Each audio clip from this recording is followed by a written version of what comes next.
Too loud.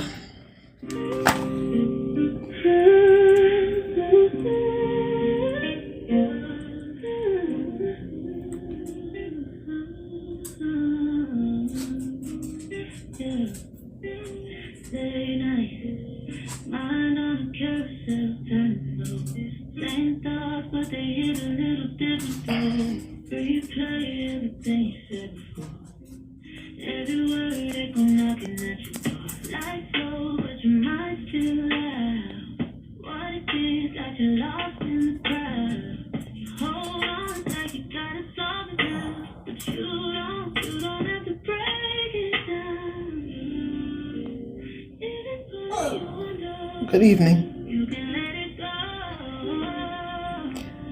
Thank you for grabbing your daily heart rate.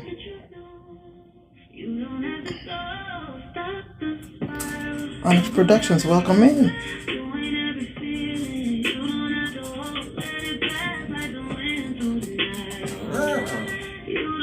Sasha, not today.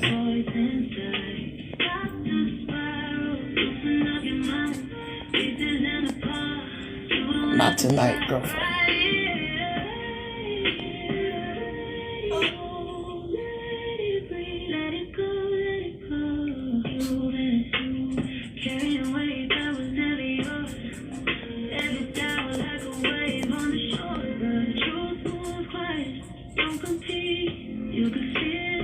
Her Divine Alchemy, welcome in.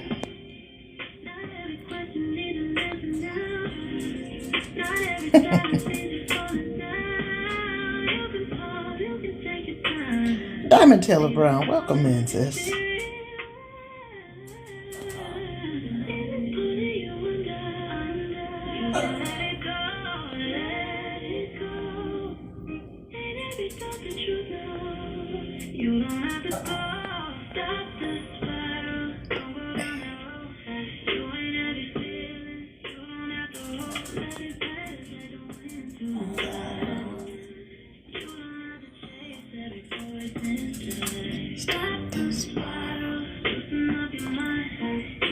Welcome, welcome, welcome.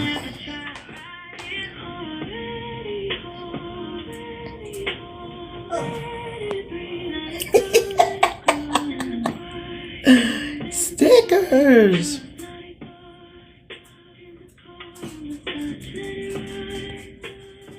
Okay, so now let's see.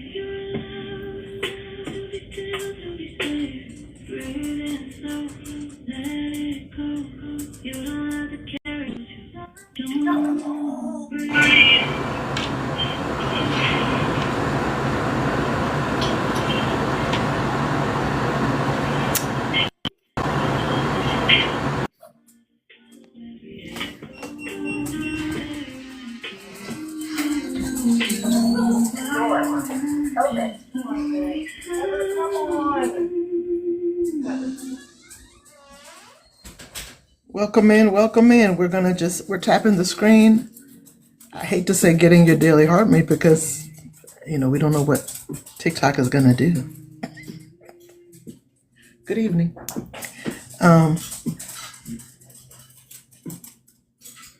You said wipe the camera. Thank you.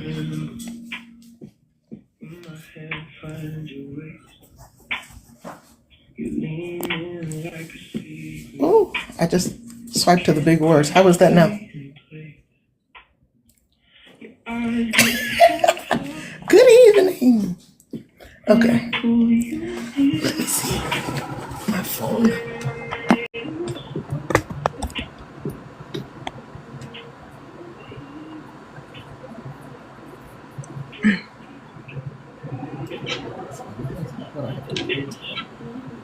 Okay.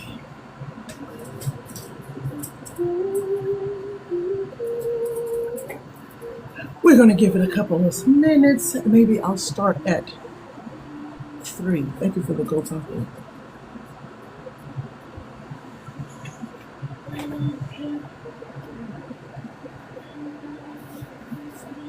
Tap the screen.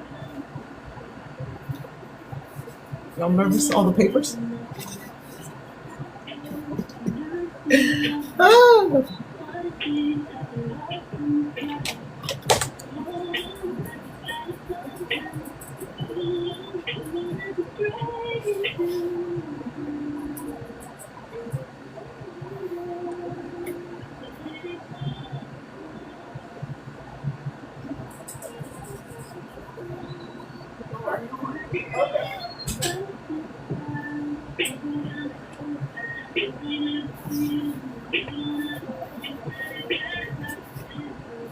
How's everyone doing this evening? It's a little Good. bright in How are here you? for me.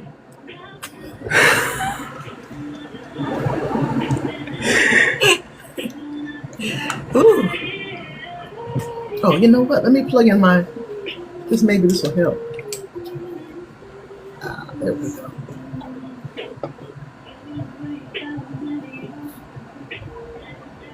Thank you, Dr. Johnson. Appreciate it.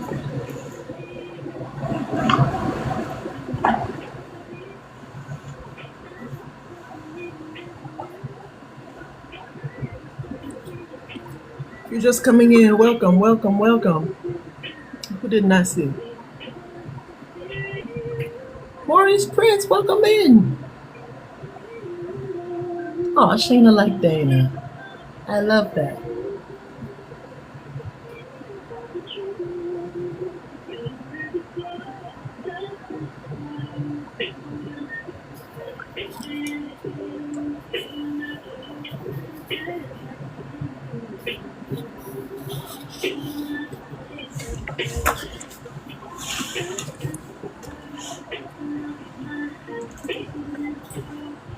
When this song goes off, this time we'll get started.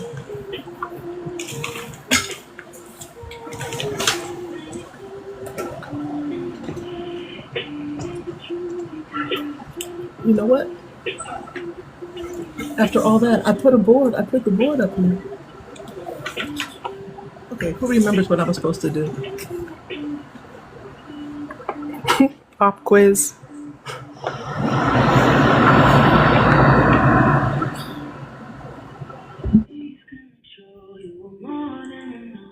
Hey!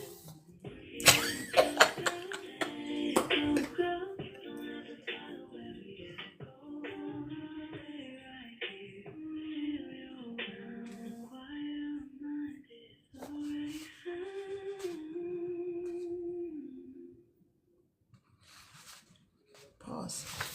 Good evening, everyone, and welcome to Overthinking After Dark.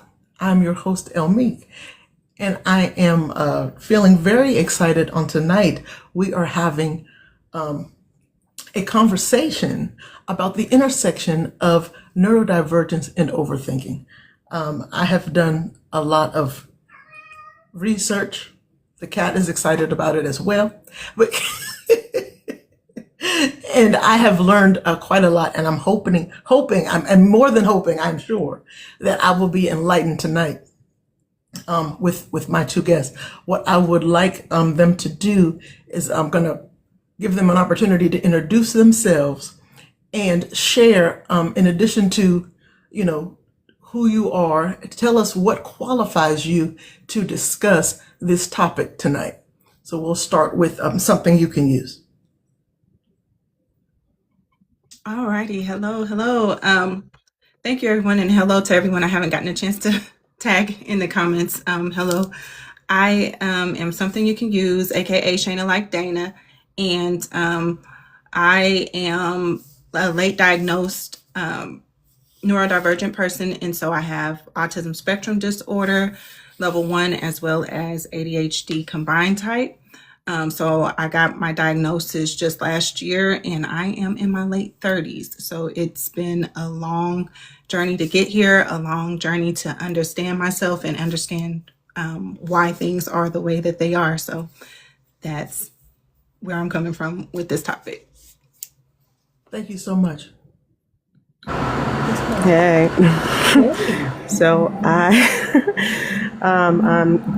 people know me as Pals. I'm Jasmine. I also was diagnosed with late ADHD, and have gone down a rabbit hole of just what that means and what the common characteristics or symptoms of it could look like, and just finding community and building community around it.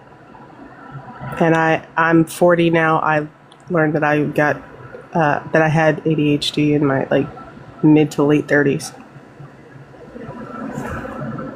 Thank you so much. And I will just offer that I am the parent of a child that was diagnosed with ADHD in first grade. So I have, and in addition to being an elementary educator, so of course I see all kinds of students with similar issues, but so I've just been on the periphery of it, and I've just, like I said earlier, welcome the opportunity to discuss with you, because I think that you all both can enlighten me and help me with my own child who is still, even though she was diagnosed in first grade, there are still struggles, as you can imagine, on a daily basis. So I appreciate you all taking time to talk with me tonight. Of course, everyone should know you two are people that I consider friends, right? I didn't just pick you off the street and say, come and talk with me tonight. We have friendly relationships here as long as we have been involved on TikTok. And I do appreciate you, taking that time. And I'm just still, as much as I say that, I'm going to tread very lightly, and we can go, wherever we want to go. And when we don't, if it's something that you don't want to say, I took the sticker out, but you can tell me, Elle, mind your business. But I had to take that sticker out. But with that, we're going to get started. So I'm so sorry for the cat. She just came in and Sydney's outside. Okay.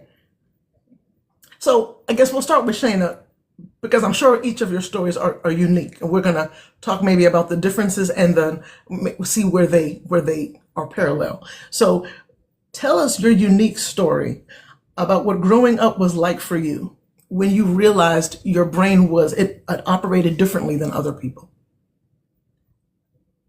Okay, yeah. So growing up was interesting, especially as I look back on it now. I was always the weird, quiet girl in the corner, like, and it was like I had friends, but they had to come make friends with me, and they would come tell me, "You're gonna be my friend," and I would be like, "Okay," just kind of go with them. But I was just always very studious, always kind of kept my head down doing my work and things like that. And but it would be like A's and B's all the way down the report card. But then when it gets to play well with others, it was always like C's, D's, and F's. And so I would say that would be the earliest memory of something, I guess, being marked as different. But again, we not knowing what it was, but that would be the earliest, I guess, indicator. Okay.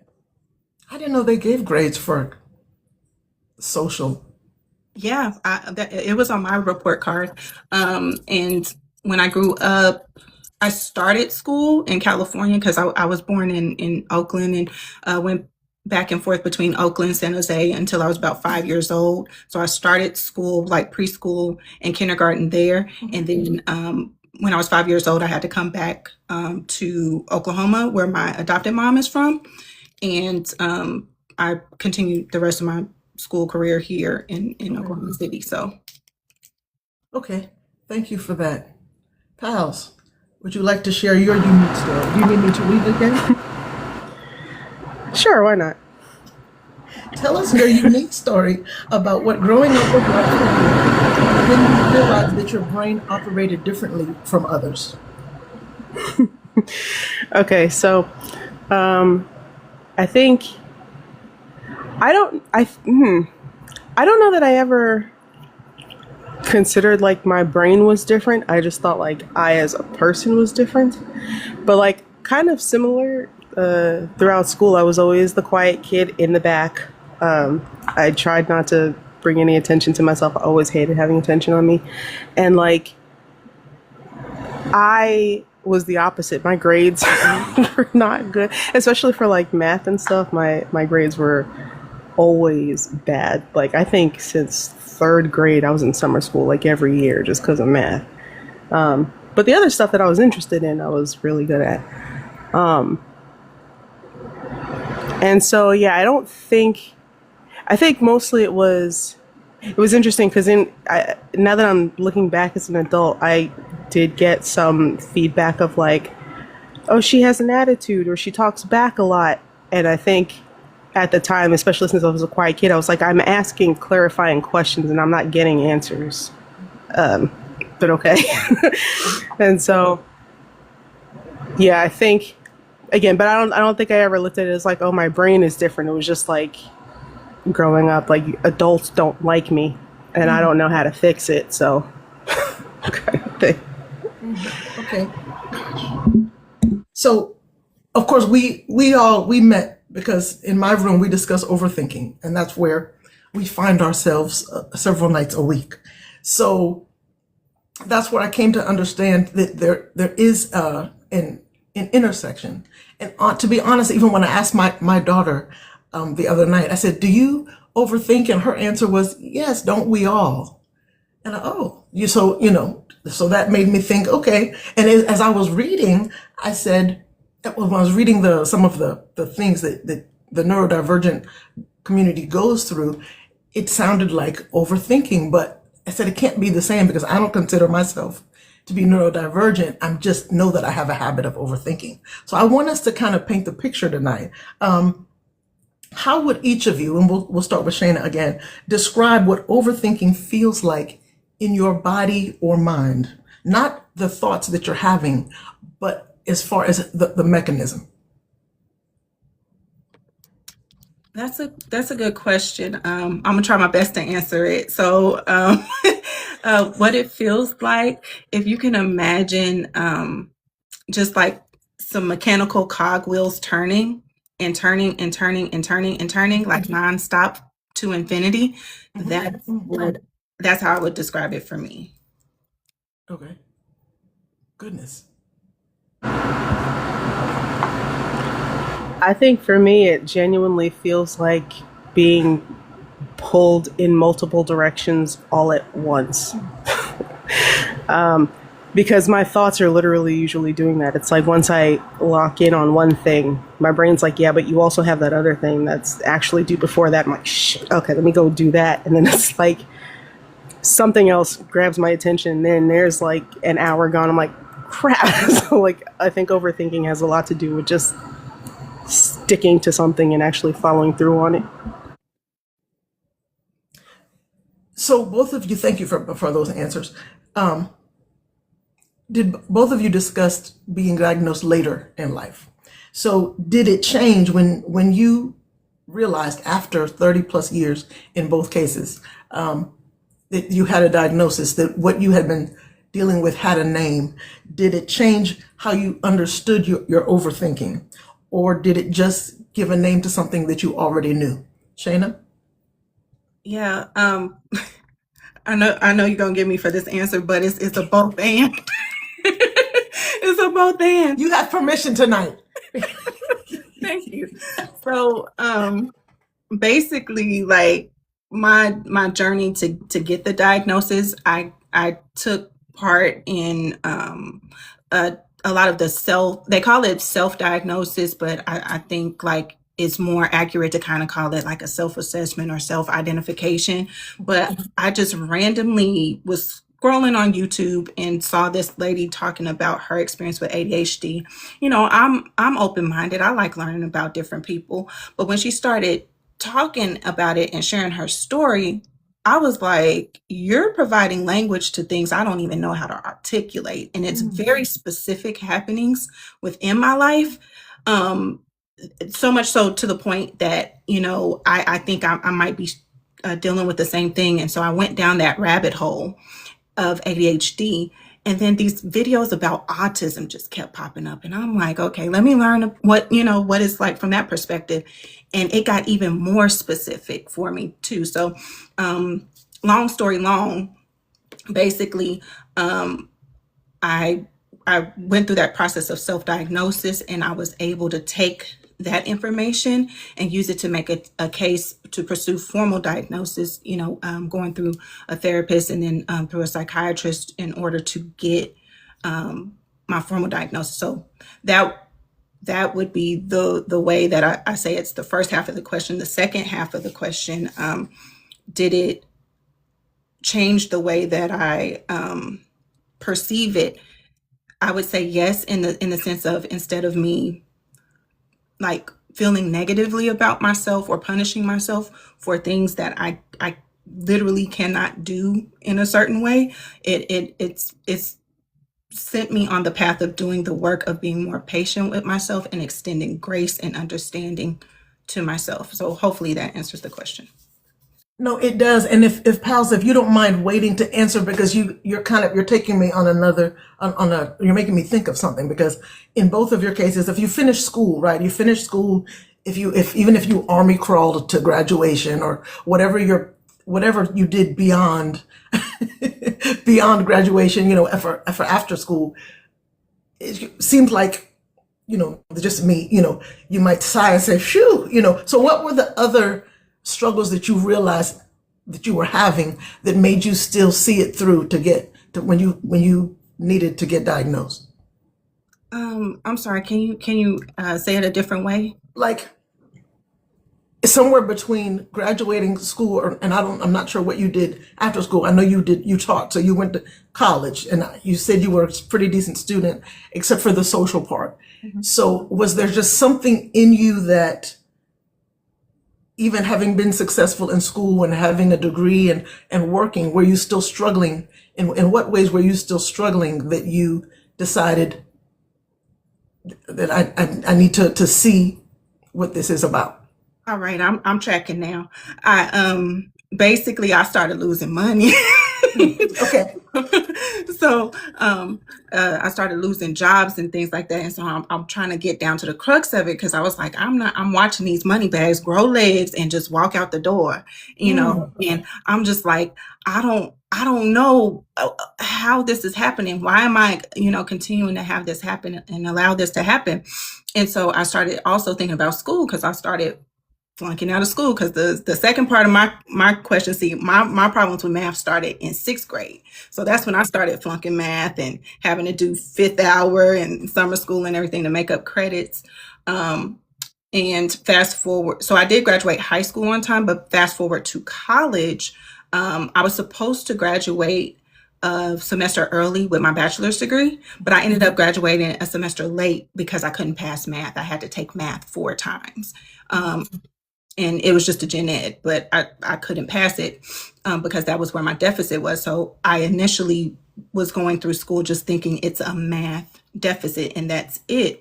But fast forward to post bachelor's degree, I ended up getting into the workforce and pursuing my master's degree. And that took me 5 attempts before I was able to complete it. And again, I just kind of wrote it off to, oh, well, I've never had to work and go to school at the same time before, so maybe that's what it is. And so after completing my, that 5th attempt of completing the master's degree was after I worked as an instructional support specialist. So during my brief time as a teacher, I taught in Oakland Unified School District as an instructional support specialist. So I had a caseload of students who were mainly ADHD. And as I was working with my students, I was like, they remind me of somebody, but I can't think of who. And, and it just never dawned on me that it was me, and so, yeah, I got lost, and that tends to happen a lot too. So can you bring me back, please? No, to me, you were answering. Well, I think my question was, what made you, but I think you answered it. What made you say, even after going through all of the travails of school, that why into your 30s did you say, I need to figure out there's something else going on and pursue a diagnosis? Yes, thank you. Yes, I was losing the money from the jobs, and I was losing money on, trying to complete school, because I started also my doctorate degree. And so now I'm up to like my 3rd or 4th attempt of trying to pursue my EDD. And my thing is, every time I turn in my work, and this has been the case throughout my school career, even on the work side of things, I do good work. The problem is it's so late that it doesn't count anymore. That's the problem. I know all about that upstairs. Yes. Okay. Thank you for that. Pals, I know I need to say the question again. So the first part of the question was, and you can, since you saw where we went, you can share with that if you choose to. Did getting diagnosed change how you understood your overthinking, or did it just give a name to something you already knew? I think it just gave a name to something that I already knew, which was funny because I didn't know I knew it. I used to joke that, like, kind of like, especially in the early 2000s, where everyone would say that, like, internet meme of like, oh my God, I'm so ADHD.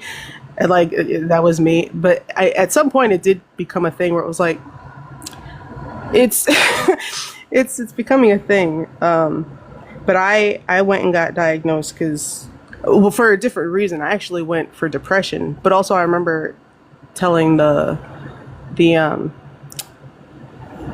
psychiatrist, I was like, I feel also like as I'm getting older, I'm getting dumber.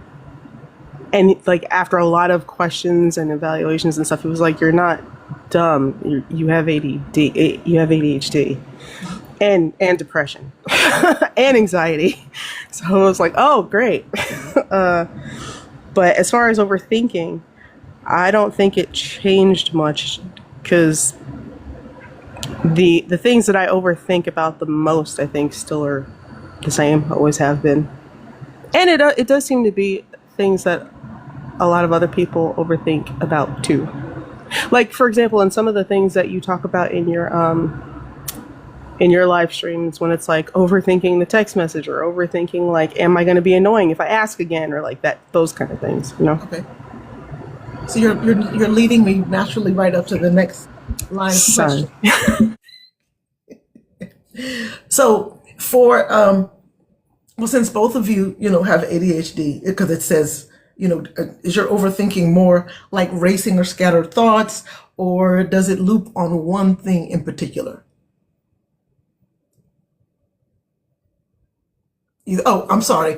We can go to Shayna again. We can just keep alternating. You're looking at me and I'm like, okay, they're not saying anything. Shayna, go ahead. Your favorite answer, both at the Okay. same time.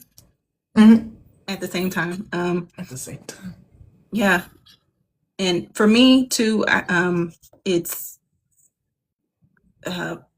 not just my particular flavor or brand of ADHD, which is a combined type, but it's also the comorbidities. So like PALS, it's the depression, the anxiety, the CPTSD, and the bipolar ism as well. So I'm trying to figure out what's what a lot of the time, and so it's always one of those things that's just causing the spiral. Okay. Thank you. Pals?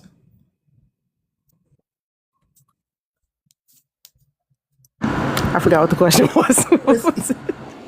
Because you had kind of mentioned it in your other answer about how your overthinking shows up in some of the things that we discuss nightly. So the question is it more like racing or scattered thoughts, or does it loop on one Got it. thing in particular? I think also both. It depends on what's happening at that time. So like, for example, at work, it's a bunch of scattered thoughts, both all the things that I'm supposed to do for work and then all the things that I want to do, like building a business or whatever, and then also the things that I committed to do and trying to remember, did I forget something on my calendar? Like, so it's a lot of that. But then I guess bigger picture, it's mostly always the same thing, just the job. I think a lot about that job. Ew, gross.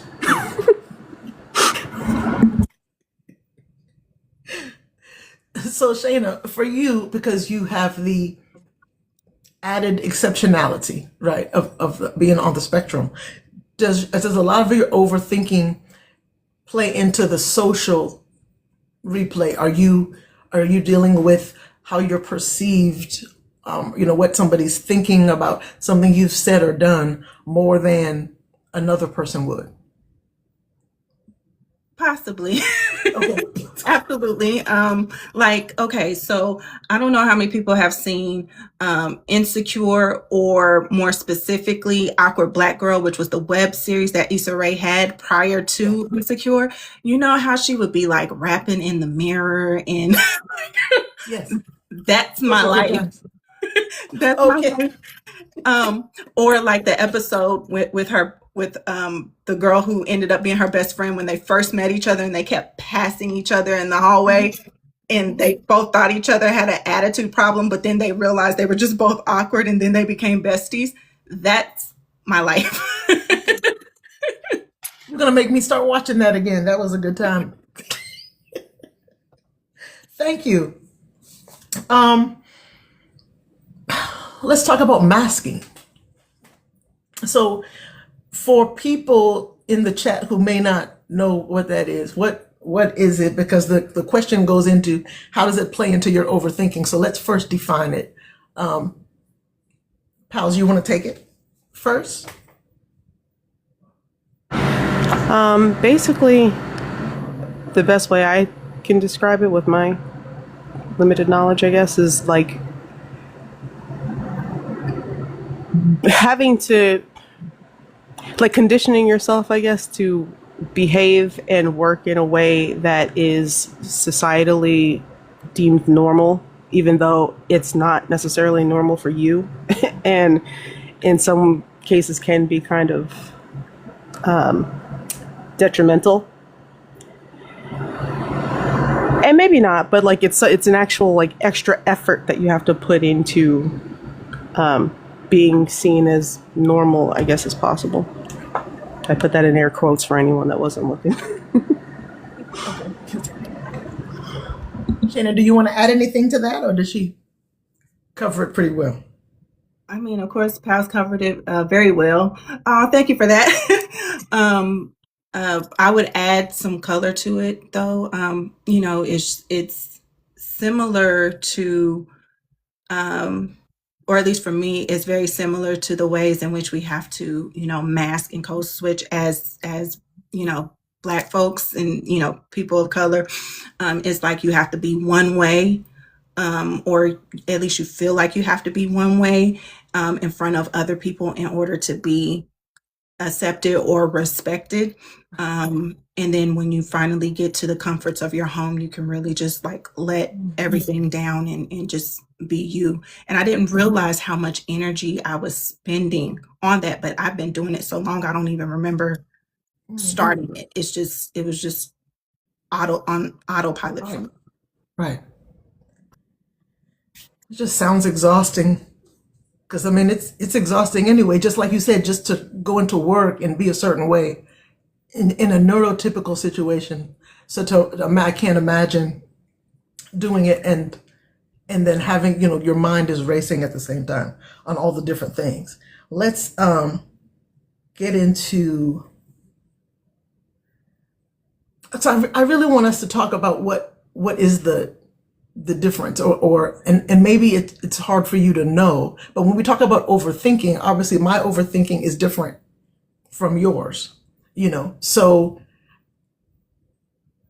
do you feel like you do more overthinking, or do you I don't even know how to ask the question. I mean, I have all of these questions, but I want so here we go. Do you believe that neurodivergence makes someone more likely to overthink? Or do you think it simply makes their thinking look different? So Shayna, you can take it first. Dang, I was hoping Pals. Oh, well, we can. She can. Uh-oh. Y'all fighting for the questions. Okay, can you restate it one more time? Sure. And I'll take a stab at it. Okay. Do you believe that neurodivergence, and we can make it be in your, as opposed to speaking generally, you can speak for yourself. Does it make someone more likely to overthink? Or do you think that it simply makes your thinking look different? I'm gonna say both, and I'm gonna tell you why though. So at least from my lived experience, I can't speak for every neurodivergent person, but from my lived experience, I live in overthinking. Like I don't know any other way to be. And like the second half of that question, was it like the Do you think it makes their thinking look different to the way, if we could see in your mind, you know, would thinking look different? You know, not so much that you just, instead of just that you're overthinking, like you just said, you're overthinking all the time. So maybe it doesn't look different. It's just, that's your standard. Yeah, it is my standard and my default. And yeah, probably in comparison to another person who's not neurodivergent, it looks different. And I think that's part of what they would call one of the superpowers of it, is like we see things that maybe the average person might not see. And then there's also another way that it looks different. There's of course the concept of delayed processing. So sometimes when I'm taking in information, it takes me a minute to get that to get it all through there, right, before I get it. But then I was introduced to a term called complex processing, and I don't think that's a clinical term, but I was just watching another creator who makes content on neurodivergence as well, and she was like, sometimes it's not a delay, but it's just the fact that you're processing so many things and connecting so many dots that you're just like kind of frozen in a minute, because it's like you're computing. And so I think that those are a couple of other ways that it can look different as well. Okay. House, did you want to add anything? It is, because what's hard about this is because I want answers from both of you, because just in case they might be different, but you know, it makes for a long night. Go ahead. I'm off tomorrow, so. Right. Hey, no. You know I am. It's interesting, and I appreciate you saying, just answer for yourself, because I think on the opposite end, I think I've spent most of my life not realizing when I was overthinking, because everything just seemed baseline to me. So like, I think especially now, I know when I'm overthinking because my thoughts are all over the place. But I think back when I had less responsibility, or when I had, when I was younger, because, it does change over time. And it also had, a position or a job that I was actually being allowed to be creative in and stuff like that. I don't know that if I was experiencing overthinking, I don't think I recognized it as that. And then I also had avenues and outlets to like, aw, those are cute stickers. I didn't see those. But yeah, I didn't.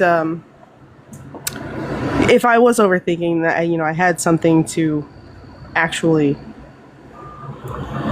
work on or something. Whereas now it's like, it's just different.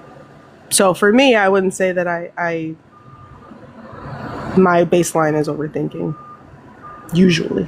So how do you know that it's overthinking? Meaning, if that's always been what you've done and you didn't see it any differently, what lets you know that it was overthinking? Is it the thinking about the past, or worried about the future, or those things that happen that we overthinkers call it? It's worried about the future, and because of that, and being afraid of making the wrong decision, so then not doing anything at all. And then also, honestly, being on this app and meeting so many people, hearing your live streams and stuff, and realizing that a lot of people do overthink about the same things, but like the criticisms and stuff, for example, that we're afraid of getting when we do the thing, the people that are supporting us are like, oh my God, this is amazing. Like, you're a genius or whatever. And we're like, okay, yay. It worked out. And I was worried for nothing. But yeah, I guess for me, when I am overthinking, I know it is because it's stopping me from doing something. Okay, so yeah, that's it. So let's talk about what helps. What is something? Well, it's what helps and what doesn't is the section. What is something that well-meaning people, God bless them, say to try to help that actually makes it worse? Shayna. Just pray about it, or just try harder, just work harder, just stop being lazy. Yeah, those would be top of mind. Jeez. Jasmine, the way you're rocking, apparently you heard the same you heard the same words. Jeez. Because everything that I would have answered starts with the word just. It's so funny. I had a whole like inner monologue the other day about like just how that one tiny word, even by itself, is just like, what do you mean just? I don't know. But anyway, yeah, totally agree. So I'm curious, this isn't on my paper, but when people say that now, I mean, I understand in the past maybe you couldn't say anything, but if somebody were to say that to you now, what's the clapback? That's what I want. It's usually like, novel idea. So glad you thought of it, as if I've never tried that before. Yeah. There was a time you had to be respectful and maybe not say anything, but now you don't have to. Yeah. Yeah, for me, I need to work on this part, getting it like real polished, the polished clapback. I'll put that on my to-do list. But yeah, I would just say, I'm the type of person, if I'm asking for help, 9 times out of 10, I've tried everything under the sun to get it done myself. By the time I actually say something, it's because I know I need help. And yeah, that would be where I would come from with the clapback. I'll report back once I have it polished. Okay, look, I'm deviating again because I just have to know, has either of you like ever crashed out on somebody that has said an inappropriate thing, or you've reached your capacity with the nonsense and you have just spewed all of your, maybe from other people that weren't even around anymore, that you heard just for the last time, and you let them know?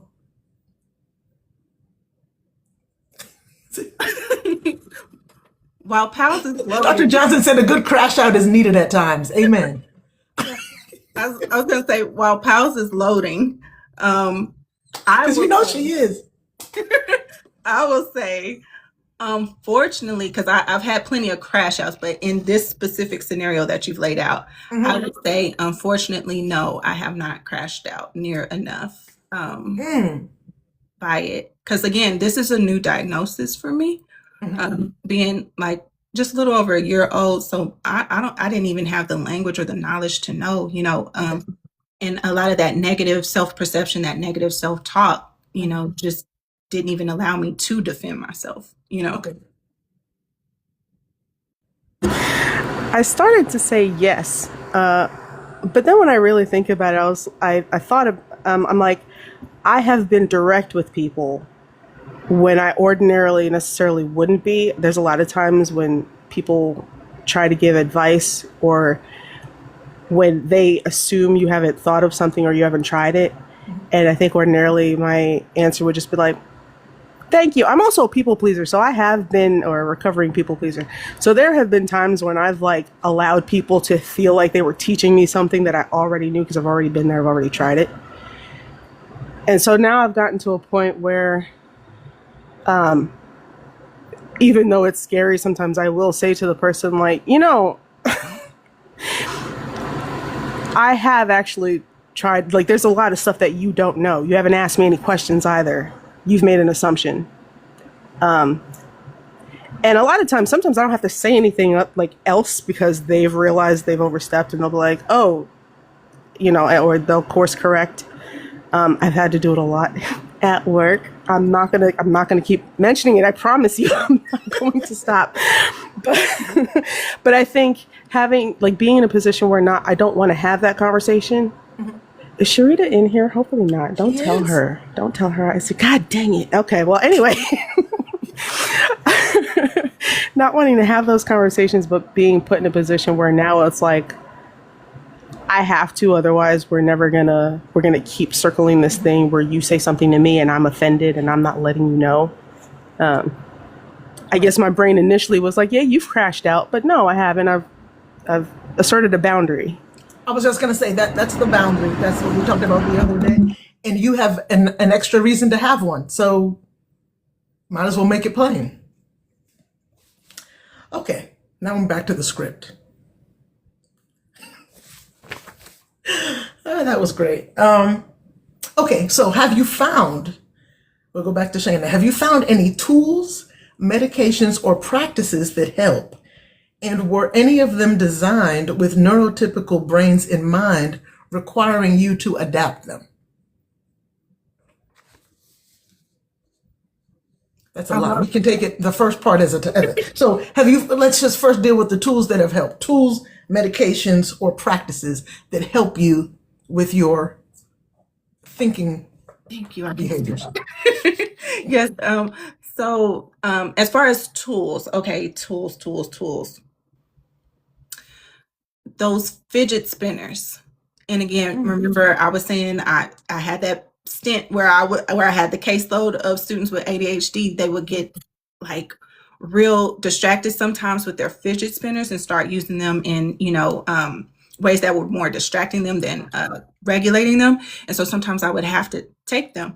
And not realizing, but I see it as I look back, I'm regulating myself with their fidget spinners.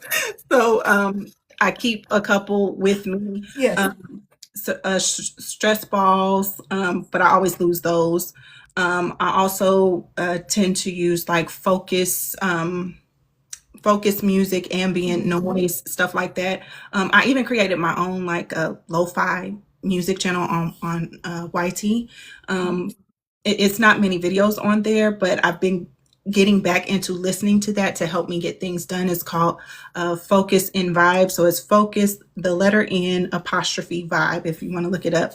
But I'll listen to that to knock some work out.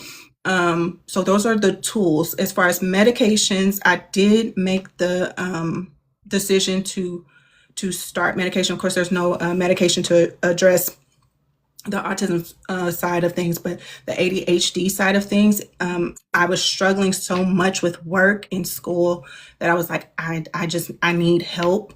And so I did decide to take that step of trying out medication. It's still up and down with it, but I did think that was something that I needed. So I don't necessarily, what's the thing? Try to force my approach on anybody else. I just think each person needs to do what's best for them and work with their healthcare professionals to, figure that out. As far as the last piece, was it a lifestyle tool? And Crystal had put it in the chat, but let me go back to the question. Is there anything that you had to adapt? Anything that you said that you use that you had to adapt because it was designed for neurotypical minds? Dr. Johnson says, can I get an amen for Lexapro? Yes, Lexapro. I was on that at one point too. And so it was practices that piece that I missed. And so the practices would be the whole food, plant-based lifestyle that really, really helped me when I was on that during the Demi-Dem 1-9 when we couldn't go nowhere. And so that helped me going for walks, getting fresh air, getting sunlight, doing a meditation and a gratitude practice and journaling. All of those things helped. And of course, falling back into my creativity, my writing, my music, things like that. So that helped. That second piece was, I'm not trying to leave. That second piece was, have I adapted any things that were built for neurotypical brains? So a lot of the productivity advice that's out there, I try to take it and, chew up the meat, spit out the bones type of thing. But like something that has helped that I've picked up is like calendar blocking. So I need blocks of time to do like deep work or to focus specifically on the task. That's something that helps. There's this little app that I downloaded called Finch, and it kind of gamifies your day so so that you're getting tasks done. It's called Finch, like the bird? Like the bird, and you grow a little baby bird and you watch it get bigger. And yeah, I'm sorry. Really? You Yes, think I'm writing it down. Yes, it reminds me of the days. You remember when we had the Tamagotchis and the Yes. little virtual pets that you would take care of? It reminds me of that. So yeah, my Finch made it to 4 years old before I forgot about it and then stopped Oh. using it. I would play the song on the noise, the sound effect. Wa-na-na. Yeah. Moment of silence for the Finch. Yeah. Okay. Thank you. I'm learning new things already. Pals. Same question. You need me to say it again? What tools and medications and things And yes. do we find useful, and are they created for neurotypical people? Yes. Have you had to adapt them at all? I don't know. I guess the tools that I find most helpful are whiteboards. I love me a whiteboard. I have one literally everywhere. Because being able to write in big letters and it being like in front of me at all times is helpful. Because if I write it in a notebook, once I close it, those notes cease to exist. I've tried Finch and like all the apps and stuff, but it just becomes one more notification that I ignore. So those things don't really work for me.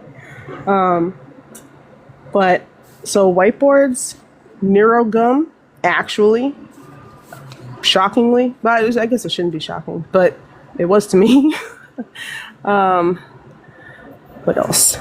There was something else I was going to say. Oh, being able to voice record. Being allowed to record conversations when there's something like, especially if there's instructions involved. Because, especially if it's like something like a meeting or whatever, going back to that overthinking, oftentimes I'm overthinking one piece of what we talked about, or sometimes I'm overthinking like, because I've been told I don't have a poker face, so I'm sitting there worried about what my face looks like instead of listening to what they're saying. So being able to go back and listen to what they actually said step by step is helpful. But yeah, there's a lot of different things. I guess, I don't know if this is a tool, but the Adderall.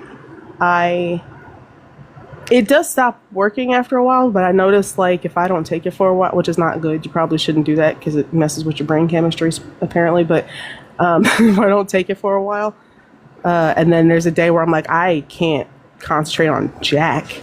I take one of the Adderall and suddenly I'm like a more productive, loving human being. I don't know why it has that effect, but it does. Yeah. But yeah, and then as far as like other stuff where this is just a little tip that I heard from somebody and it blew my mind and it actually worked for me. If you like are someone like I have to clean, I need to clean my apartment. If I come into my apartment and I don't take off my shoes and I just start working, like it actually is a lot helpful. As soon as I take my shoes off, nothing matters. Like I'm sitting in my computer chair. All responsibility goes out the window. I don't know what it is, but Diamond Taylor Brown was asking if you all have used Goblin tools, and Crystal co-signed. No, you haven't? I heard that one. All right, look, everybody's sharing is caring. You said behavioral activation. Yes, indeed. Okay. the funny thing is I've been to this website. Now that I'm here, I'm like, I've definitely been here. I don't know if I ever actually clicked through anything, but I'm going to give it a try though. Thanks for mentioning it. I'm looking at these questions. The good news is some of these things, some of your answers are covering questions that are far down the list. So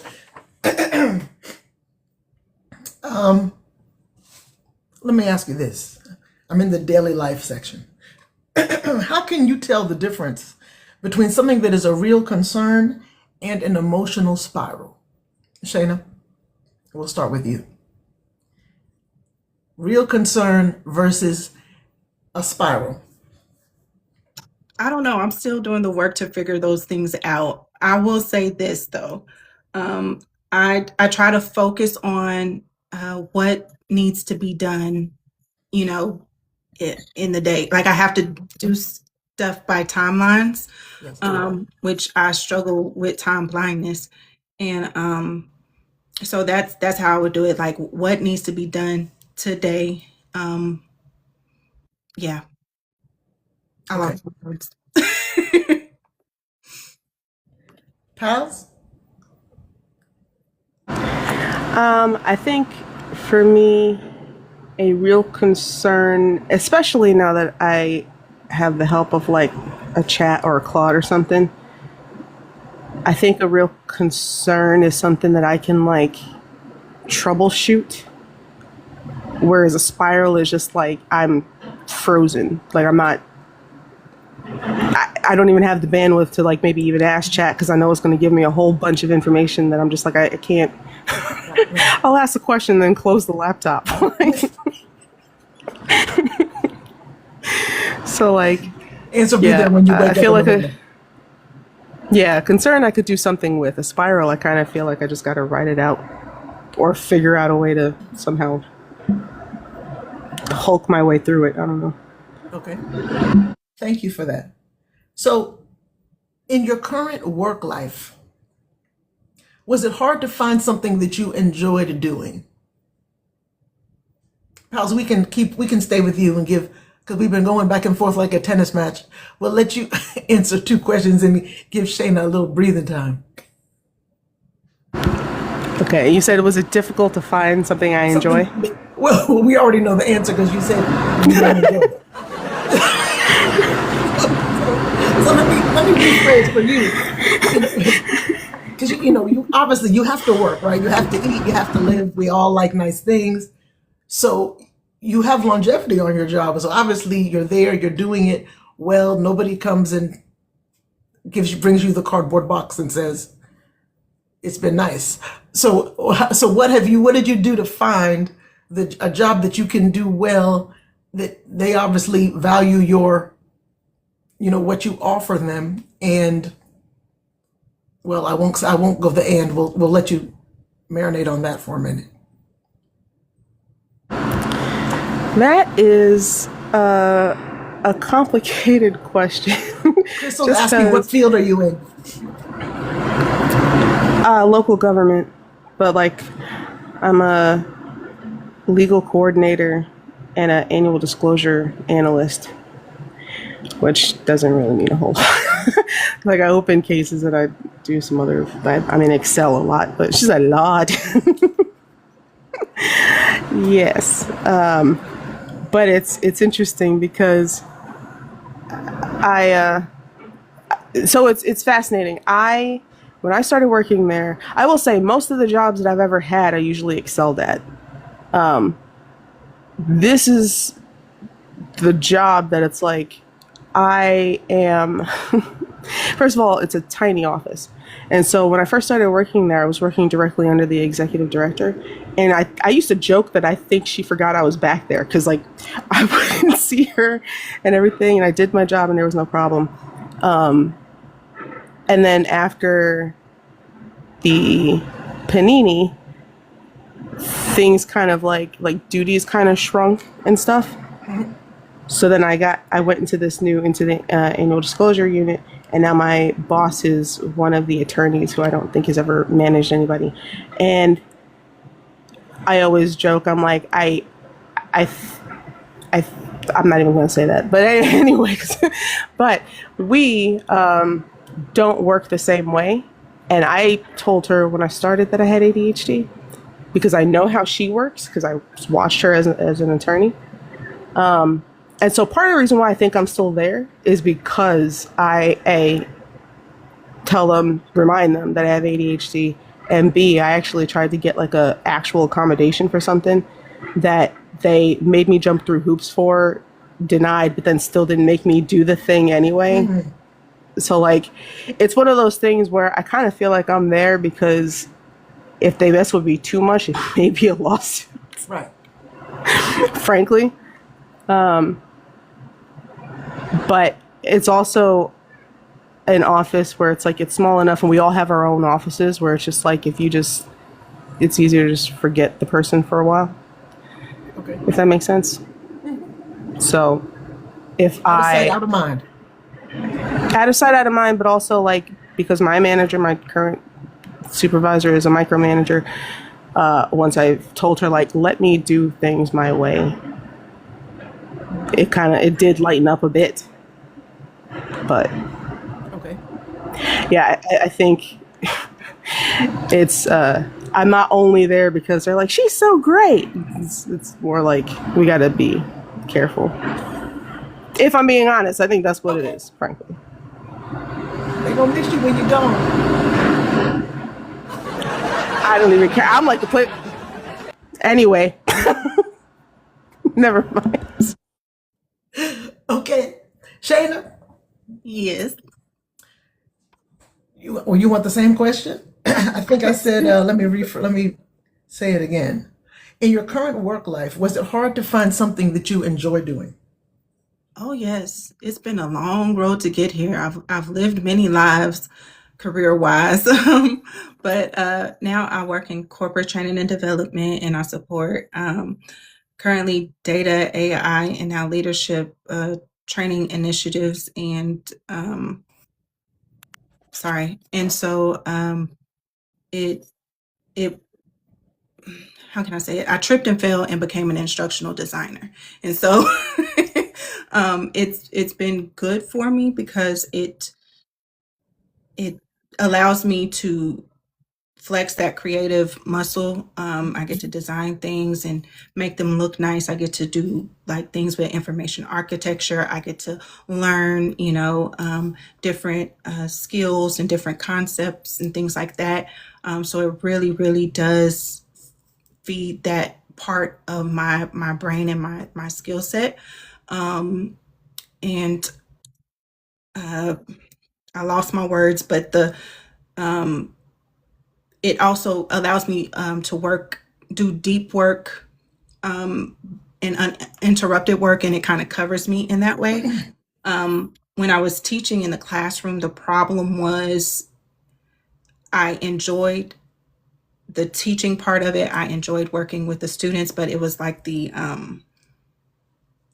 paperwork of it all, the bureaucracy of it all. And then the way that K-12 was structured, it was draining. So by the end of every day, I wouldn't be able to talk, walk, move, do anything at the end of every day. Whereas when I got into instructional design, now I'm able to do work that kind of energizes me. So I would say that would be the difference, but it took some time to get there. And when it comes to the accommodations piece, I have a sneaky suspicion it might be something going on similar like PALS, because there were some changes recently that were happening. And I'm gonna just let you know, my brain was already on a sabbatical. Like I was already ready to be handed my papers. I was making plans for things I would do with my time off and everything. And they told me, you moving forward. And I was like, what? So I'm like, I guess I gotta get back to work now. Right. But I don't have a formal accommodation in place, but I did, with the previous company culture and the previous manager that I had, it was like an understanding. So it was just like, well, it's from, as long as I'm remote work with a flexible schedule, I can pretty much accommodate myself, with that. And so with the new one moving forward, I'm not sure. Miss Crystal, I'm going I'm going to have to check in and see. But like, but yes, like it's not a formal setup right now, but my previous supervisor had me to write a letter of what it would be and to list out everything I could possibly need, but it just never got to the step of, okay, this is a formal accommodation. Yeah. Okay. While we're here, Shayna, let's get off of work. But what about social life? What is it like to maintain a social life? What social life? This is my social life. Hey, mine too. Yeah. So, yeah, I think this is a piece that probably gets looked over a lot, but for me, I have in certain friend groups and friend circles, which I don't keep a large circle of friends. I've never been that person. I've never had many friends, but the friends I've had is deep and it's quality. It ain't no surface level stuff. Like if we friends, like we sisters, like you know what I'm saying? So it's that kind of thing.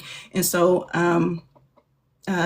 but there have been times and this is just me, my own perception of it. Nobody's ever just outright said it, but I just feel like I'm kind of looked at as like a flake, because sometimes I'll forget about things, or I might cancel things, because the other thing, as if I needed anything else to overcome and deal with, is I have chronic pain. So I might make we might make plans and I'll agree to plans, but then I might have to cancel at the last minute because I don't feel it, you know? And so that has caused some issues, like with friends, family, things like that. Or I forget to call people, so I don't keep constant communication. And for me, and this is gonna sound terrible, but it's like I really, really struggle with that object permanence of, like out of sight, out of mind. So it's not personal. It's not that I don't care, but the other people on the other side don't know that, type of thing. So yeah. So I mean, it gets lonely sometimes, because you'll see certain things and you'd be like, oh well, I didn't get an invite, but it's fine because they probably thought I wasn't gonna show up no way. I'll just rationalize it in my mind. But it kind of hurt my feelings a little bit. But it's all right. I'm a thug. Pals is laughing. I don't know if she's laughing because she's gonna say the exact same thing.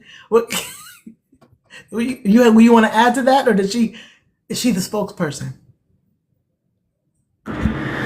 I think, no, it's funny. I think I've always been the same way. Like, I never had a large group of people around me either. I was actually laughing at her saying that she was a thug. And I was like, she's the cutest thug we done ever did see. But, no, I think that, and honestly, that object permanence thing, from what I understand, is pretty normal with people, amongst people with ADHD. It's not that we don't care. It's just, same thing with getting back to messages. Like, I'll see it, or I'm doing something and it's just in my brain. I saw it, whatever. Anyway, but I never had a whole lot of people around me either. But I never had a problem with it. I don't remember ever feeling really lonely. And with social media now, or even sometimes without social media, like there are times before TikTok, I used to turn my phone off. When I was at home, I would just turn my phone off. My cousin and people would be like, we could get in touch with you. I'm like, yes, that was by design. And she would be like, well, what if there's an emergency? I'm like, if there's an emergency, what am I going to help you with? Right. Nah, that sounds awful, but I mean, I would turn my phone off. And so now I think if there's nobody online, for example, I'll still turn my phone off. Elle, I'm sorry, you messaged me earlier and I saw it and I went to message and I forgot. I just remembered. But this is real time, people. And again, going back to the AI, like sometimes when I'm bored, I just talk to I'm so easy to entertain. I've always been easily entertained, even in my own company. So Crystal said, if it's an emergency, y'all going to call the people with the lights in the vehicle. Exactly. Exactly. Leave me alone. People take it personal. People take it personal because they don't understand, and it deeply impacts that relationship. Yes, exactly. But on the other hand, I'm like, I feel for people who, whether they are neurotypical, or they just don't have the same brand of like neurodiversity, I understand where that question comes from. Like, why can't you just? It's frustrating because we're used to hearing it, and it's like, if I could just, I would just, so I wouldn't have to hear it over and over again. But I think, at least for me, I'll just speak for me. Sometimes it is a question that I ask myself, like, God dang it, like, why didn't I just do this? Like, I knew it was coming, and I knew I was going to get distracted. Why didn't I start this a week ago? I don't have an answer. And so I can understand where the other person also is just like, I don't understand where the disconnect is. I don't know, and I can't tell you. But it's real, so. You got two people in the chat that the word just, we're banning the word just going forward. I appreciate y'all.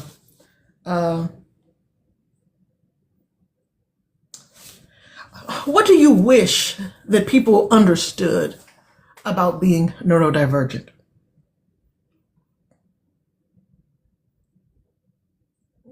I guess that's on me, huh? Well, I was going to say, I'm going to let y'all, because you both kind of gave the thought. I'm a teacher. I give you think time.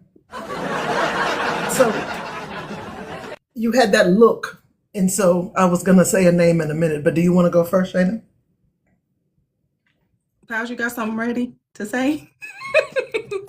Okay, I've been thinking about this question all day, and I still ain't came up with an answer. So I'm gonna try my best. Talk to the people who just told you just. The people who just told me just, huh? Man, I wish people knew that, normal is not a thing. Right. You know what I'm saying? Like, and I wish that people, knew not to judge so harshly and judge so swiftly, and to practice more empathy and more compassion, with people who may have struggles. And just because you can't see what people are struggling with, just because you can't see an invisible illness or difference or different ability, disability, however, we want to call it, doesn't mean it doesn't exist, and it doesn't mean that it's not real, because I'm over here losing money, I'm over here losing time, I'm over here losing sanity, and I'm over here losing relationships behind this thing. So you can't tell me it's not real.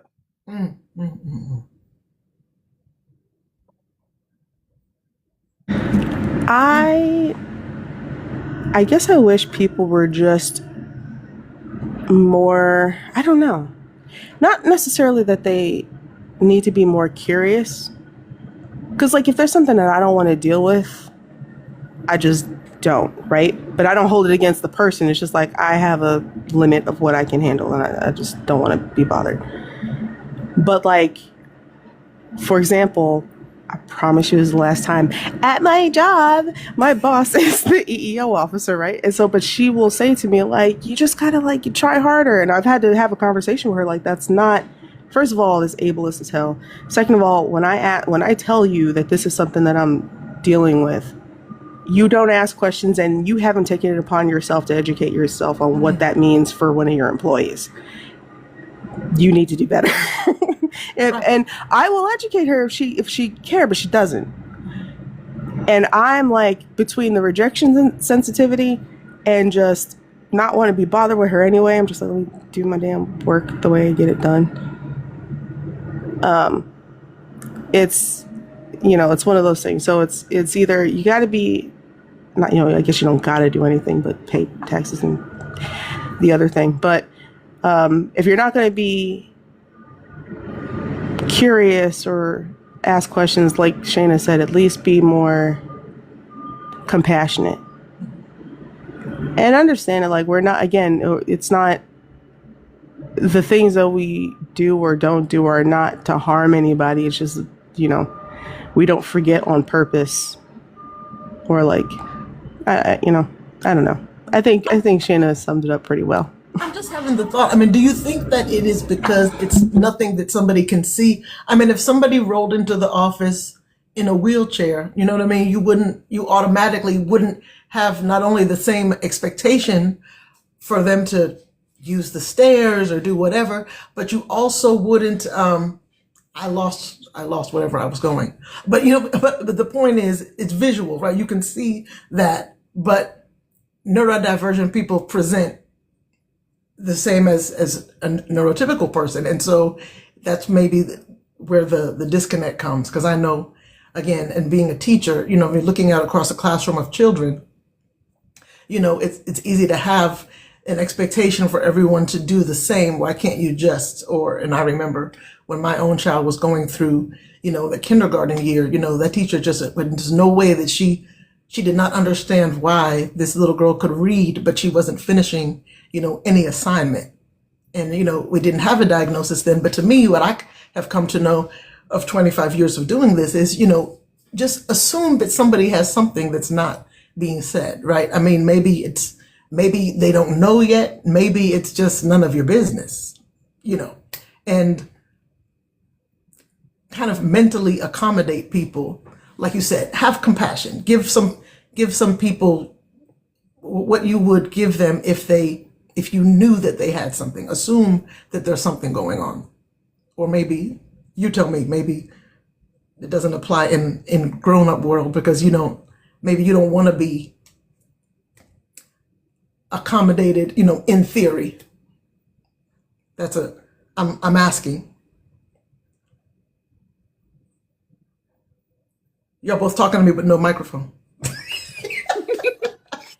I was going to say, can you restate the question, please? So, because in my little rant that I just went on, I was saying for me, I'm assuming that people have things going on because I'm dealing with children, right? So in my case, things are not diagnosed. Parents may be in denial about whatever is going on, and I'm dealing with children at a very early level to where things have not been noticed.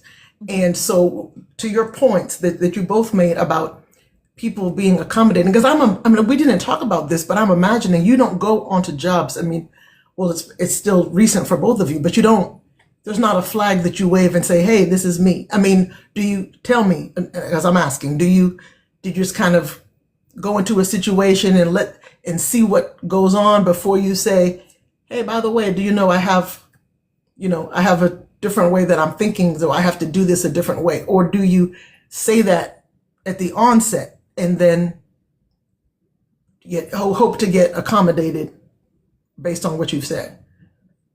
I know I'm off the script, but Shayna.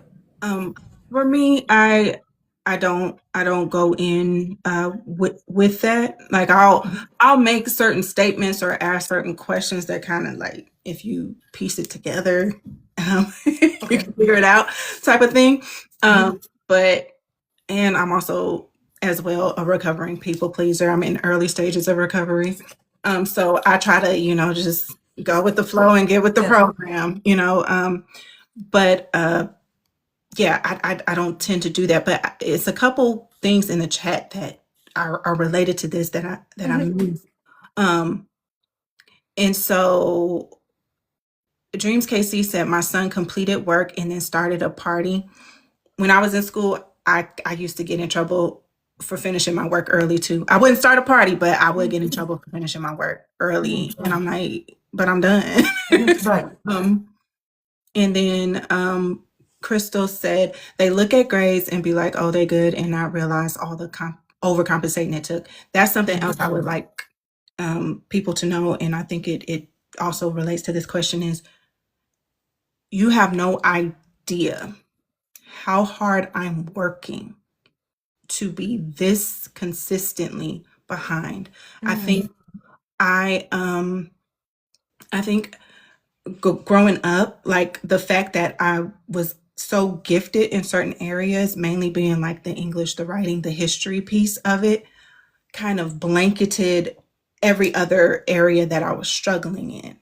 And so the perception was she's good, she's got it, whatever. Like, even though I was consistently failing math, ever since the 6th grade, I was still keeping a 3-point grade point average and up. So nobody was really tripping on it, right?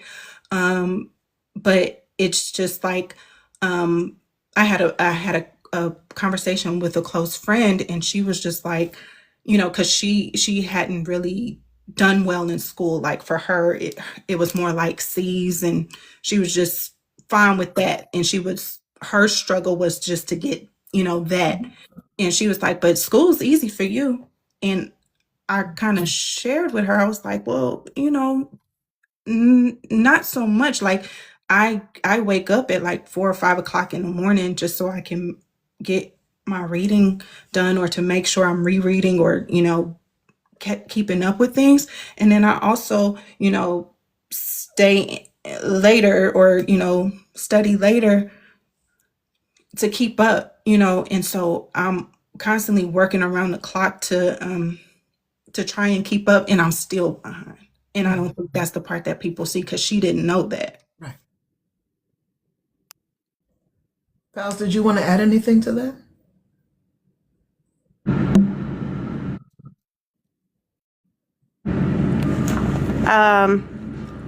It's funny. I'm experiencing all of that now, but like I didn't. I don't think I guess I did experience some of it when I was a kid, but I didn't know. Because, when you hear enough that you are lazy or absent-minded or whatever, you just start to believe it. And then when you become an adult and you start realizing, like, these systems are not built, not only just for me, but just like, one thing that my supervisor will say sometimes is, like, for example, if I tell her, like, hey, this system's kind of convoluted, we could do this or whatever, and she'll be like, well, I've eliminated this step so that it's easier for you. And I'm like, it's not easier for me, it's easier for anyone that has to do this. You didn't do anything for me. And the only reason why I brought it up is because it's redundant. Why are we saving the same thing on 5 different spreadsheets when we could just consolidate it? It was a question. You could have said no, right? And so that being constantly made to feel like I am a problem, I guess that's been a lifelong thing, but now I'm like, as an adult, I'm realizing, like, no, things could be different. And I think my brain is going straight to, like, what is the end goal, and how do we get there in a way that everything gets done, but also we're not wasting time and resources. But to answer your initial question, which was, read it again. I was already moving on to the next question. The question was, what do you wish people understood about being neurodivergent? I thought there was no. I guess there was a question that you asked, I guess, off the cuff after that. And that was it. So Okay, good. It was all of us. Yeah, I don't know. I love this. There was a different point that tonight. I had. Yeah, no, there was a different. Whatever. What did I anyway, say? go ahead. I want us to get to the fun. I feel. I mean, this is kind of heavy. This is heavier than I anticipated. Welcome to our world. You got this for an hour and a half. Right. I knew it. That's why I started at 9. I knew it was going to go long. So I got a couple more questions just about identity and reframe, and then we can get to the wheel, because that should be fast, and then we'll close out. Okay. Is there a version of your overthinking that you have actually come to value? Perhaps the pattern recognition, attention to detail, or the deep care for others? Shayna. all of them. But yes, all of them. All of it. Because my pattern recognition is on point. Like I said, the delayed processing and the complex processing, I might be loading for a minute. But once it clicks, it's like I'm a super saiyan. And so that one, definitely with the autism piece of it, a misconception about people with autism is that all people with autism don't have like a empathy, but that's not true. Sometimes it can be like a high amount of empathy, and I think I fall into that space, the high empathy, the highly sensitive person piece of it. And there was another part that you listed as an example that I also care for others, deep care for others. Where am I? Pattern recognition and attention to detail. Oh yes, and that attention to detail. That attention to detail is, what pays my bills.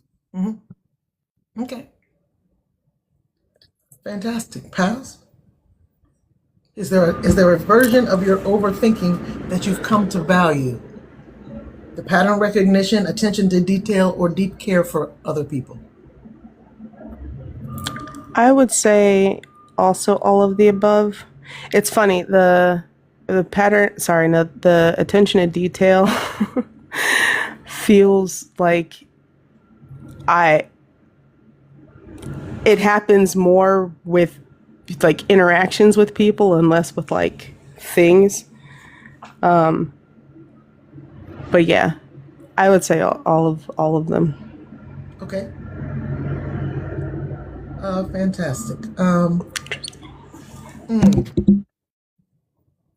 What is one thing you wish you could tell your younger self about being neurodivergent?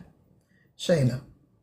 I've been thinking about this one all day too, because I knew you was gonna ask it. I don't know. What would I tell baby Shayna? I would tell baby Shayna to love every single thing about your mind, and that your dad is right. My dad would always say, if I had a piece of your brain, I'd be a millionaire. Now I'm waiting on my millions to come. Come on. But he would always say that because he just always thought I had a beautiful mind. And so just to know that, and to lean into that, to don't shrink, don't be ashamed of it. And that would be where I would start with her. Okay, thank you. Pals?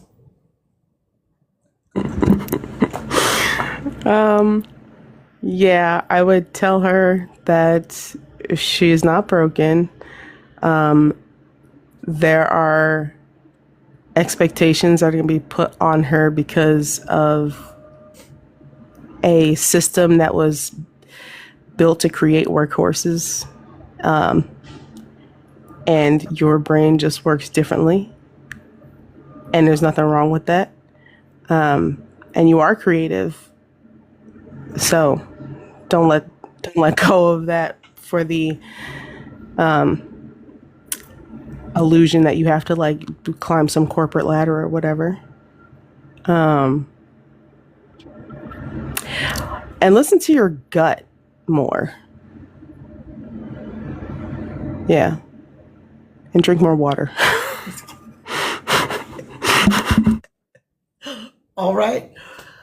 Okay, so we're going to shift to the interactive part of, because, we love interactive in here. And then we'll close out with a couple of wrap-up questions. And so what I think what I'm going to do, because you're not going to see anything if I put it on here. So what I'm going to do is I have a wheel. What is this called? The random wheel. And what we have done, the people in the chat, there are 4 stickers in the chat that you will use to answer the question. I did a deep dive research and came up with several issues, for lack of a better word, that a neurodivergent person has to deal with in a neurotypical world.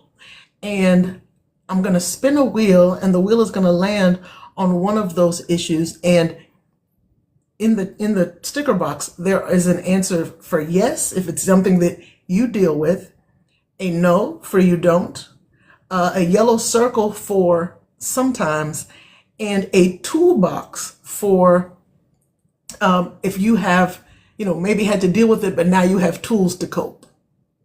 Okay? We've got all the answers covered. So with that, I'm going to take my phone off of here. This is going to be the easiest way to do this. And I'm going to turn my camera around so that you can Elle, real see. quick, I think something you can use has something to say. Oh, yes. Teacher, I have a question. So, Yes. so are me and pals putting stickers in the box too, or are we gonna talk through? You want to talk, or you can you can. What do you prefer?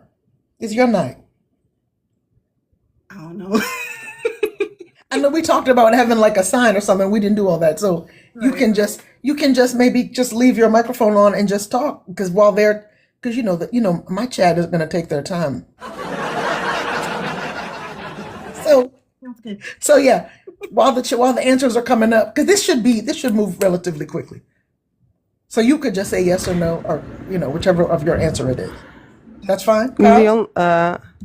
Yeah, that's fine with me. The other thing that I wanted to point out was Dreams Casey had a question about generational differences in understanding neurodivergence. If you wanted to touch on that, we can. I'm scrolling back. Did you ask generational differences in understanding neurodivergence? So, if I'm understanding that correctly, because I did not ask the question, do you all have experience where with different generations of people, either in your family or that you come in contact with, having a different level of understanding based on, these things, these terms are new, relatively new. Shayna, you want to go first? Yeah. So with my walk, I'm in a space of, giving grace, to the fact that, Black folks in the 90s and the early 2000s, that was not widely, known about neurodivergence and stuff like that. And our community have like a real legitimate fear and distrust of the healthcare system. I can't tell you how many times, and I'm sure other people can agree, like how many times we heard, well, they just trying to put a label on my baby. They just trying to throw that label of ADHD. They just trying to throw that label of autism. Just say, something's wrong with my child. And so that protection comes from a good place, but sometimes I think it also contributes to the barriers to care, and so that we still, see today, which is why so many of us are getting diagnosed, because that rhetoric of like, oh, it seemed like everybody got ADHD or everybody got autism now. Is because we got missed back then.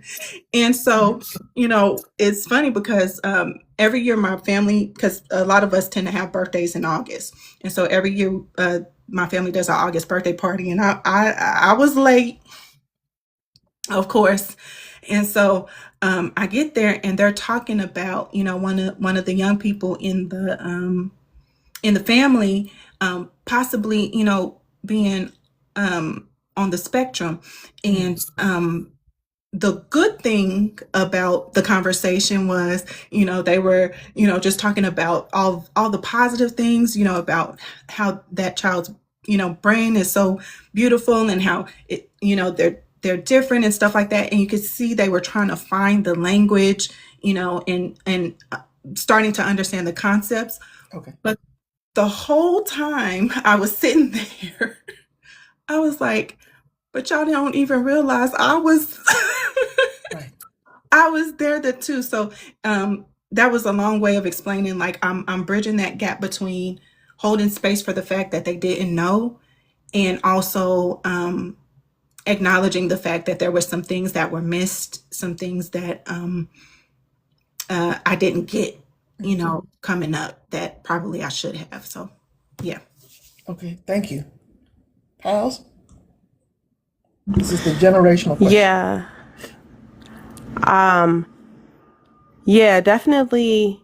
I guess everything that Shayna said, like when I said that I got diagnosed with ADHD and I was like, I got prescribed Adderall, the first thing that the people around me said was like, you don't need that. You don't need that. You just need to.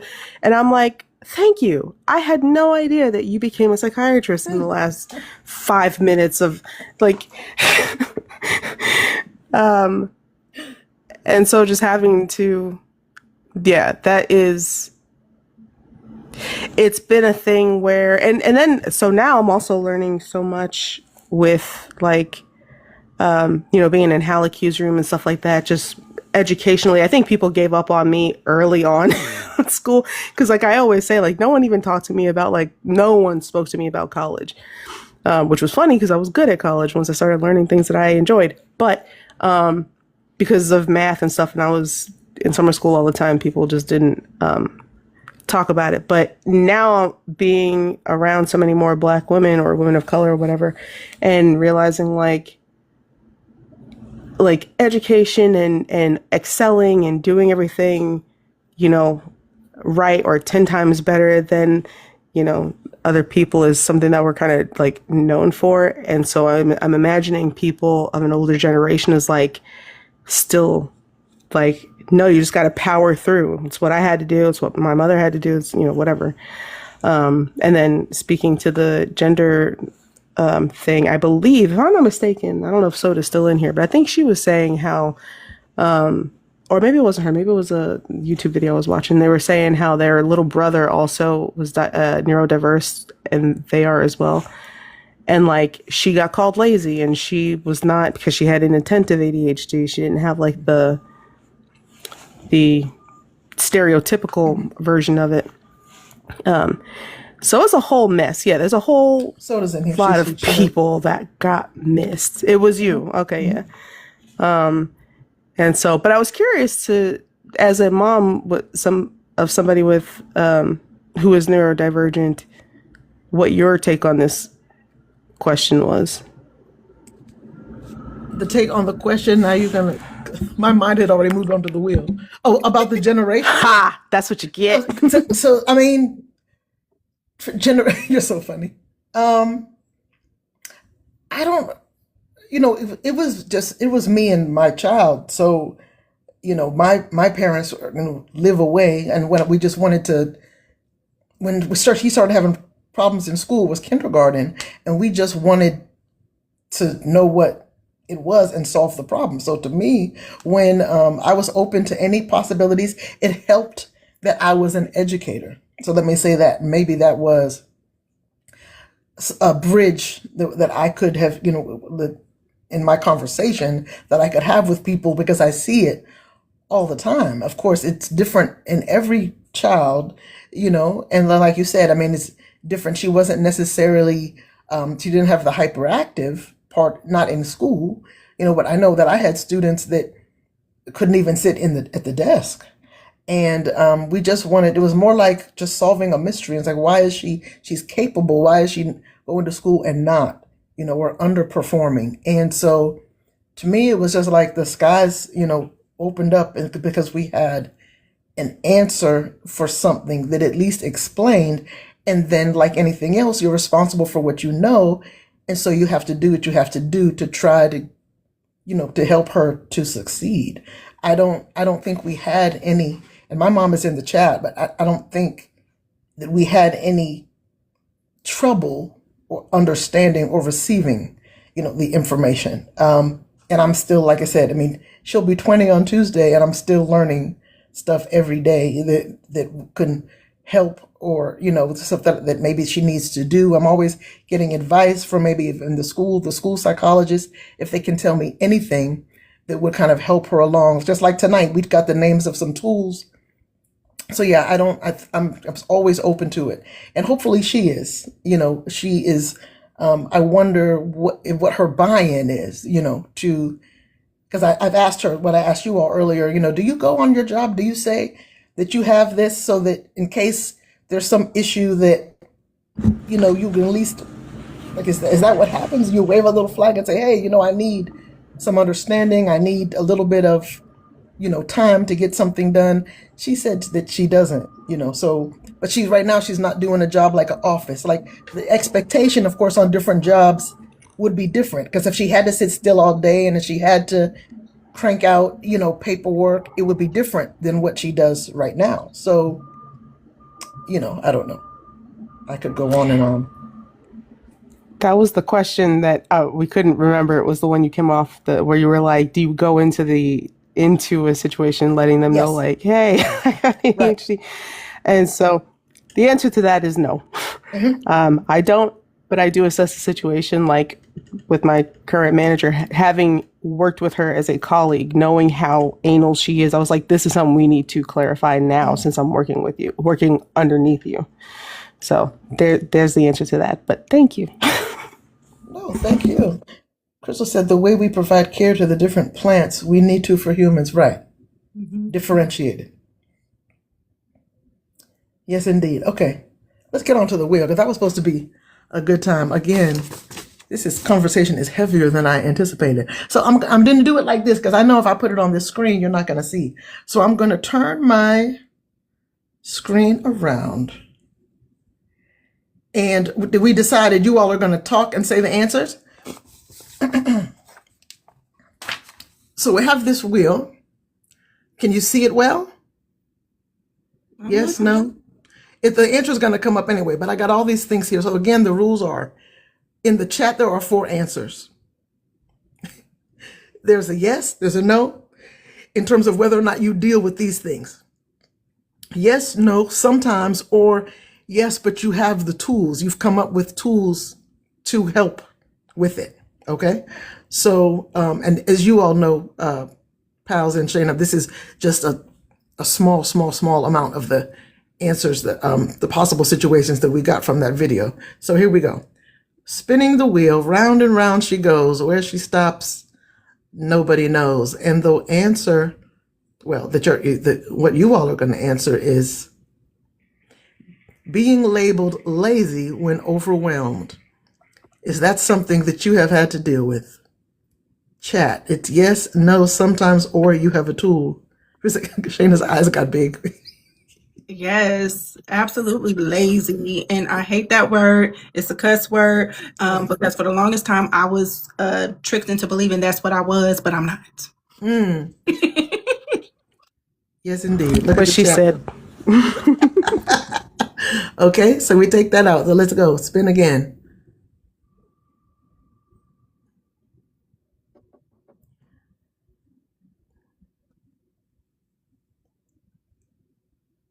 What is this? Unexpected plan changes. Do you struggle with that? When the plans change unexpectedly? It depends on what the plan is. Like if the plan is, hey, let's go out to brunch, and then it's like, oh no, we can't. That's a good thing. Yeah, I feel the same way. For me, it's about how much time in advance do I know that the plan has changed? And do I need to do anything? Because if I need to do anything, I need to know an ample amount of time. If I don't need to do anything, then it's cool. It's cool. Fantastic. Okay. I like this. We'll do a few more.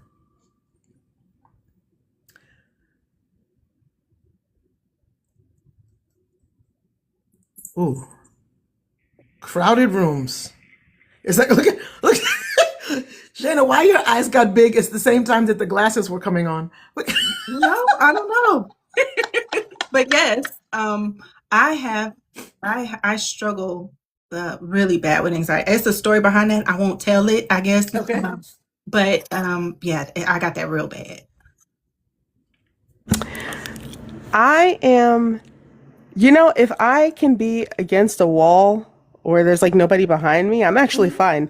I used to go to like this club because they had an open bar, but I would be at the bar against the wall and I would just sit there and watch people. Don't talk to me though. Leave me alone. I'm just here to observe. That was fun for me. Okay. But now loud noises get on my nerves, so yes, less so now. Okay. I will tell you that on my phone, I can't see what the stickers are saying, so you all have to read to me what the chat is saying because I'm getting that blank space. What's the consensus? Okay. Do we have any toolboxes in the house? Dr. Johnson's sticker says no. Dr. Michelle says yes. Coach Tracy says no. Yoli Bob says no. Okay. Do you know, also, if you click that Like if you touch the blank space once, maybe twice, the stickers suddenly pop up for some reason. I'm just putting I hearts on don't it. know if it's a... I mean, okay, never mind. Okay. Let's go. Spin the spinner.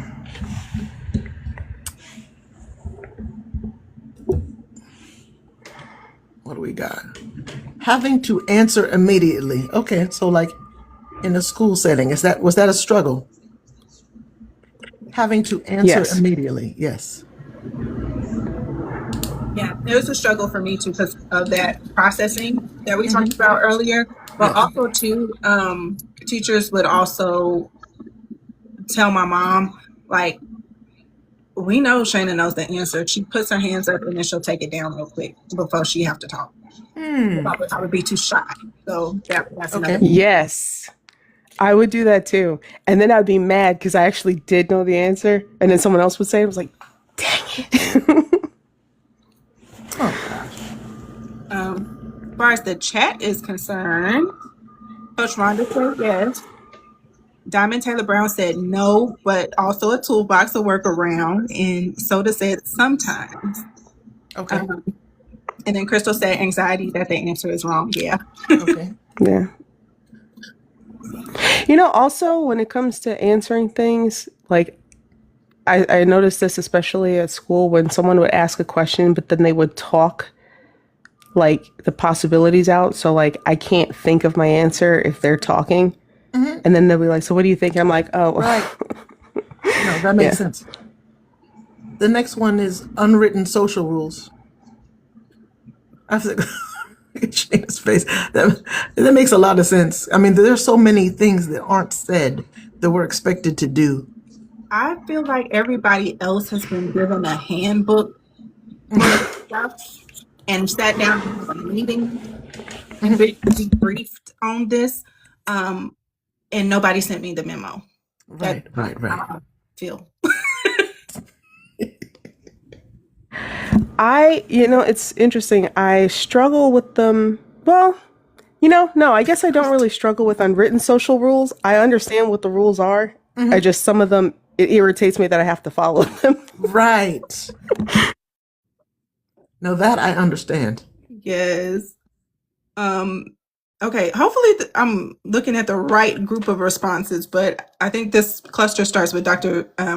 Herring. So she said no. Crystal said yes. Soda said yes 3 times. Dr. Johnson said yes twice. Crystal said I'll be winging, humaning. Yes. Me too. Ma'am, I need you to put that on a t-shirt. Yes. I be winging human. That needs to be on a t-shirt, please. Thank you. Absolutely. And Coach Tracy and Diamond Taylor Brown said no. Okay. I love that for them. Yay. Let's see what we got. Being judged for stimming. If I wish I could see y'all, if y'all could see your faces when these things come up. Do you want to elaborate on that? I think okay. So I tend to rock back and forth a lot. I do the like little hand thing, and then I always have to do this like when I get nervous. But also the other part is I talk to myself. They say if you want to talk to somebody who knows what's going on, talk to yourself. But no, like I literally think out loud, and that has gotten me like weird looks. And I'm like, y'all don't do that too? Yeah, all of the same. Also, I'll dance when there's no music playing. And people will be like, are you listening? And I'm like, yes, because I don't realize I'm doing it. It's just my body's just moving. Another thing is sighing. I assume, I'm not sure if this is considered stimming, but one thing that I do a lot is I sigh. And people will be like, what is the problem? But again, it's something that I didn't notice I was doing. So I'm like, what's your problem? I don't know. Right. Do we got a problem? I'm like, let me live, please. Yes. Yes. Let's do two more. I like this. Oh, I was going to read the chat responses to that one. Go ahead. Crystal said, 2 yeses in a toolbox. Dr. Johnson said, me too. Coach Tracy had a no. Diamond Taylor Brown said, yes, toolbox, I do that. Yoli Vibe said, yes, all the time. Dr. Michelle has a check mark, and Soda said same. Okay. We're in good company. Thank you so much for handling the chat, because I still can't see anything. The next answer says masking to appear professional. Absolutely. Had to do that right before coming in here.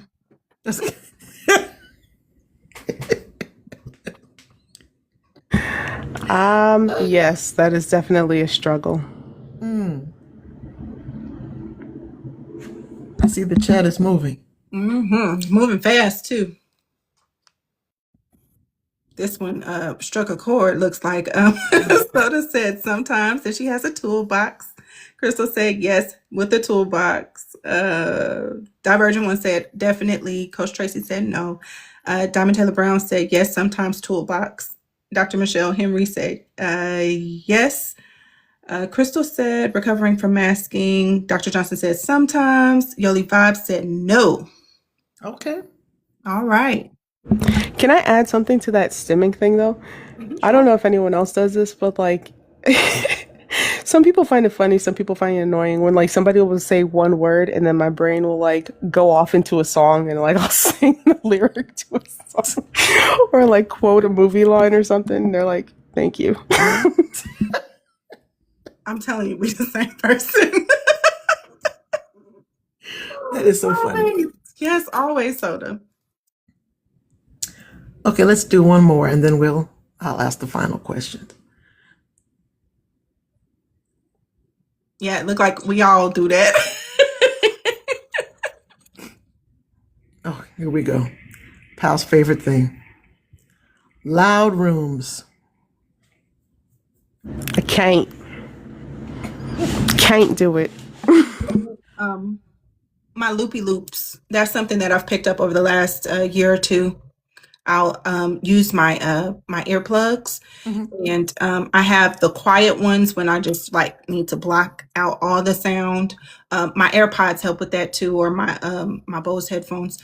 But with the loops, I have the quiet ones that black out all the sound, and then I have the experience ones that black out some of the sound, but I can still like hear what's going on around me. Those, and those have made a huge difference to help me out with loud rooms. Crystal has her workaround in the chat.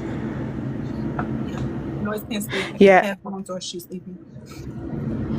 Yeah, I have I always have my earbuds whether they're on or off, but I also have my I don't know if you've seen those Sony like the professional ear things that everyone was using for a while. I sleep in those. Like I go whenever I'm outside, I have those on. Again, even if they're not on, there's something like it almost feels like a barrier. Like they feel safer somehow. I don't know how to make that make sense, but yeah, it's actually funny. There have been times when I've forgotten my headphones and I'll be outside and I'm frustrated and I'm like, is New York always this loud? Are people always this or like is it just they picked the day that I don't have, I'm not prepared? Oh, right. That's worth going back to the house for if you forget.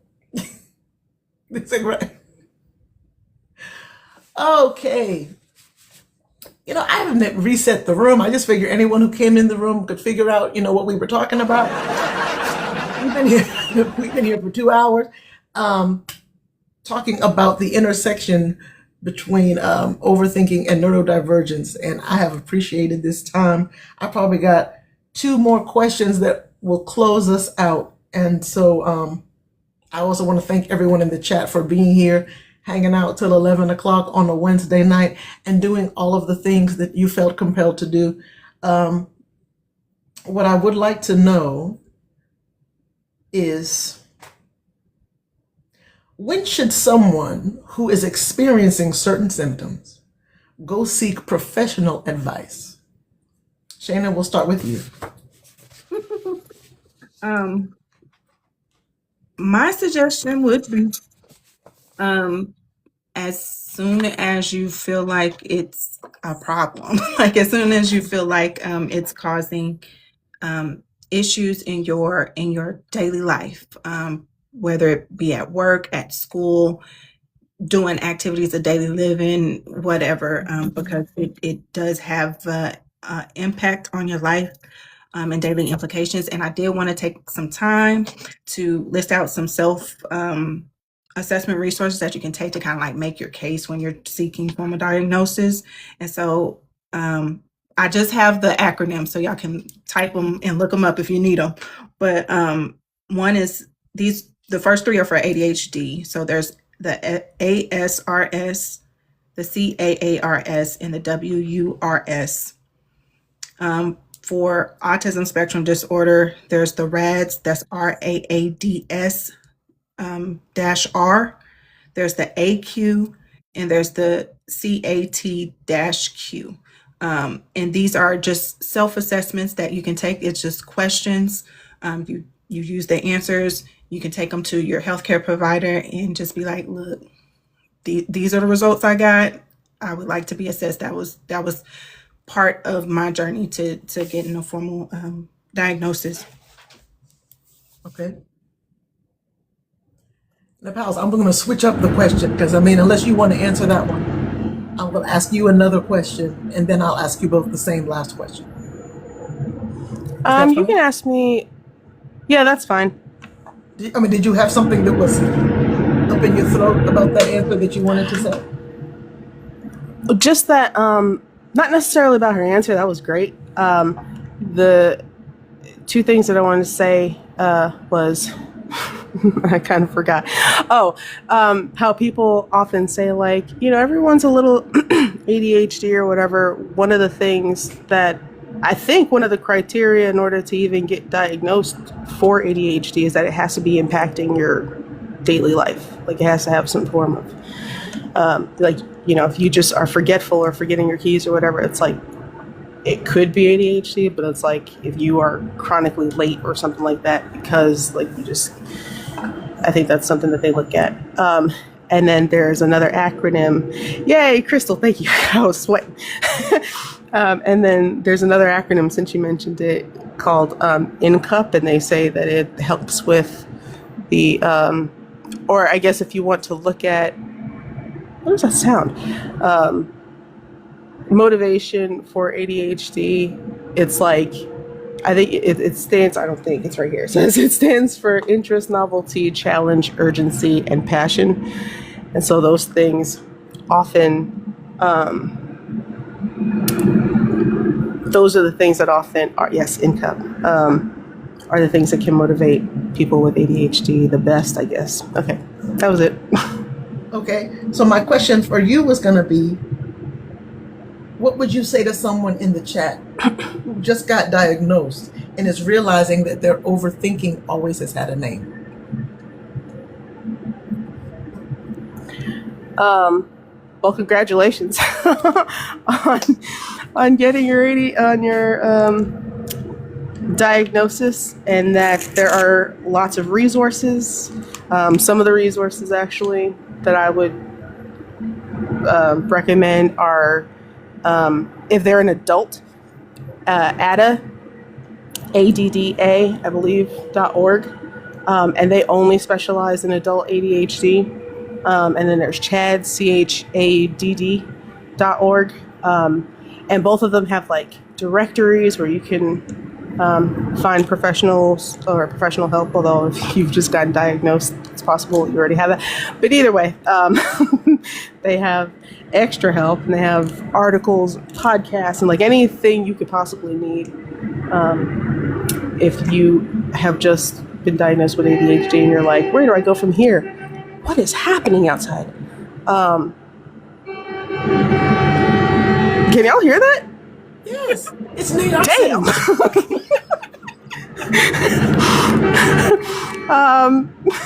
Anyway, so you're not alone, and there are plenty of communities out there for people that are just finding their way. You were never crazy. Yeah. And to reach out if you want help. I'm here. Okay. Explain that. Explain that. Coach Rhonda brought up a good point. Explain your community and your resources. Oh. Elle, are you okay with that? Oh, yeah, no, I was going to say that. Go ahead. Go ahead. Oh. So on the school on the school platform, SKOOL, it's a Google thing. I have a community on there called the Idea Cafe, and it's an execution group where we do check-ins, try to do daily check-ins, or definitely weekly. We have bi-weekly co-working sessions. Right now we are in the middle of a book club thing. We're reading Atomic Habits. So hopefully that's helpful to somebody. And I have just started it really, but I'm growing it. And with everybody's feedback and seeing what they need, I want to put some challenges in there. So if you are looking for a community of other people who have ADHD or could at least use the help with executing, come visit. Come become part of the group. Thank you so much for that. Shayna, what do you want to plug, ma'am? I don't have anything to plug. I'm something you can use, and I tend to go live, from time to time.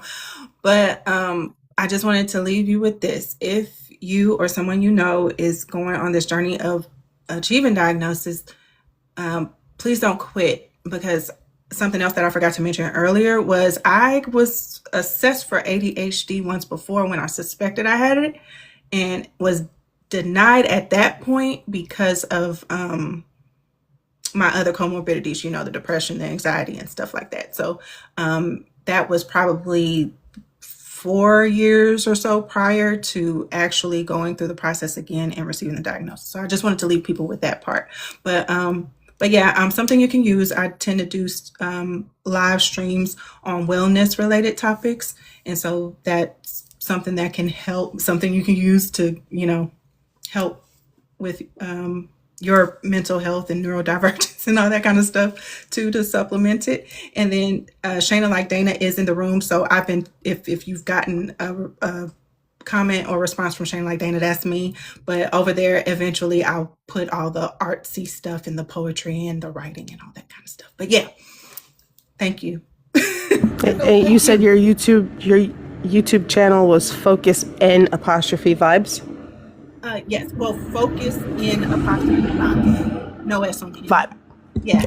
And then also something you can use in Shayna Like Dana is over there on YT too. So ain't nothing on there yet, but it's coming. We can go hold space. Hold space. Yes. Manifest it. So the last question for both of you to answer, and then I'm gonna play the song and we can go, is when your mind feels like too much, what reminds you that you are not too much? Shayna?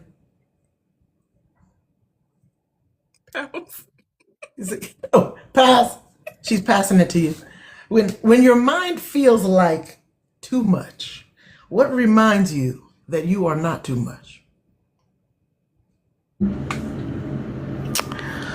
I guess that some of the things that I'm struggling with right now are not unique. And so the same way that other people have been able to find their way through it, I will find my way through it. It may look different.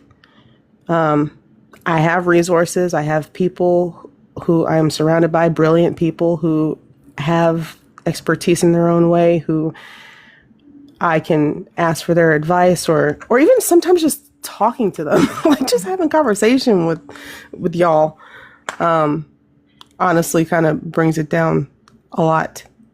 So thank you for that as well. But yeah, it's funny, as somebody who I've self self-proclaim myself, that's grammar, a misanthrope. But it is true that like sometimes when I'm like feeling too much, come to y'all's lives or even just getting the text message or whatever does help. So that's me. Fantastic. Miss Shayna? I would say similarly, community helps. And also something that I learned in therapy a long time ago, catch it, check it, change it. I'll catch that negative thought, check it, with the facts and change it into something positive. And so that's something I apply to this day. And, I remember that feelings are not facts. Yes, indeed. Ladies, I hope that you had a good time. I know I did. I learned a lot. I got a notebook over here where I've scribbled down some notes. So it was not only a good conversation, but it was resourceful. I love both of you. Like I said, we came in here, we're friends. We're not, off the street. We're going to continue this thing. I mean, if it wasn't 11 o'clock on a Wednesday, I would say come to the back end for an after party. Health ain't got to go to work tomorrow. Exactly. I'm off tomorrow. Hey. So, but like I said, I appreciate you taking the time to talk with me, and I hope that we were all over the place. But I have so many more questions that I didn't even ask, because there could probably be a part two. I think I have more questions left with you all than I did with a certain moderator.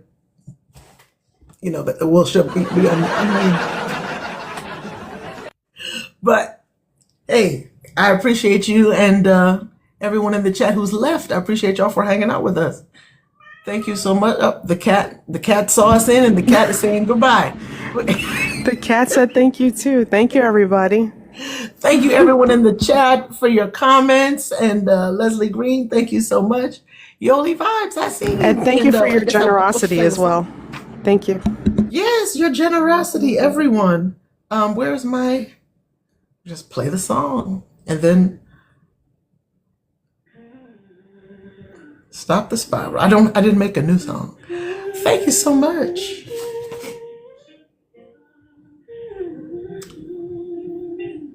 Did y'all get a chance to look at your stickers? They are beautiful. Thank you for making them. You saw the one about the superpowers? Yes, we got superpowers. I'll send it to your phone. I love it. Thank you. You are welcome. I like that one. Why Dr. Johnson is so proud of you too? What about you three? This one too. This one's pretty. Are you left out? I like this one. I'll send them all to you. Yes. Thank you. I like the colors. Yes. In future lives, they'll be in the super fan box. And I love it. Yes.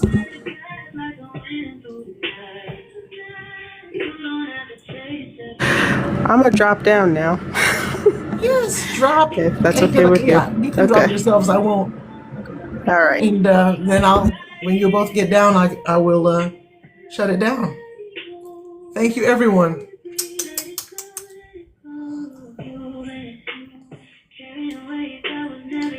Crystal, thanks for holding it down as usual. And it was so lovely to see you on live today, ma'am. Thank you so much.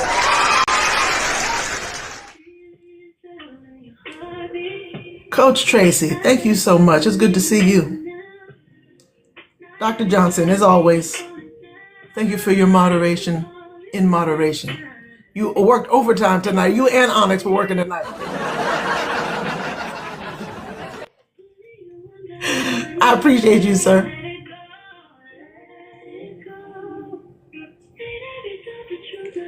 Good night, everyone.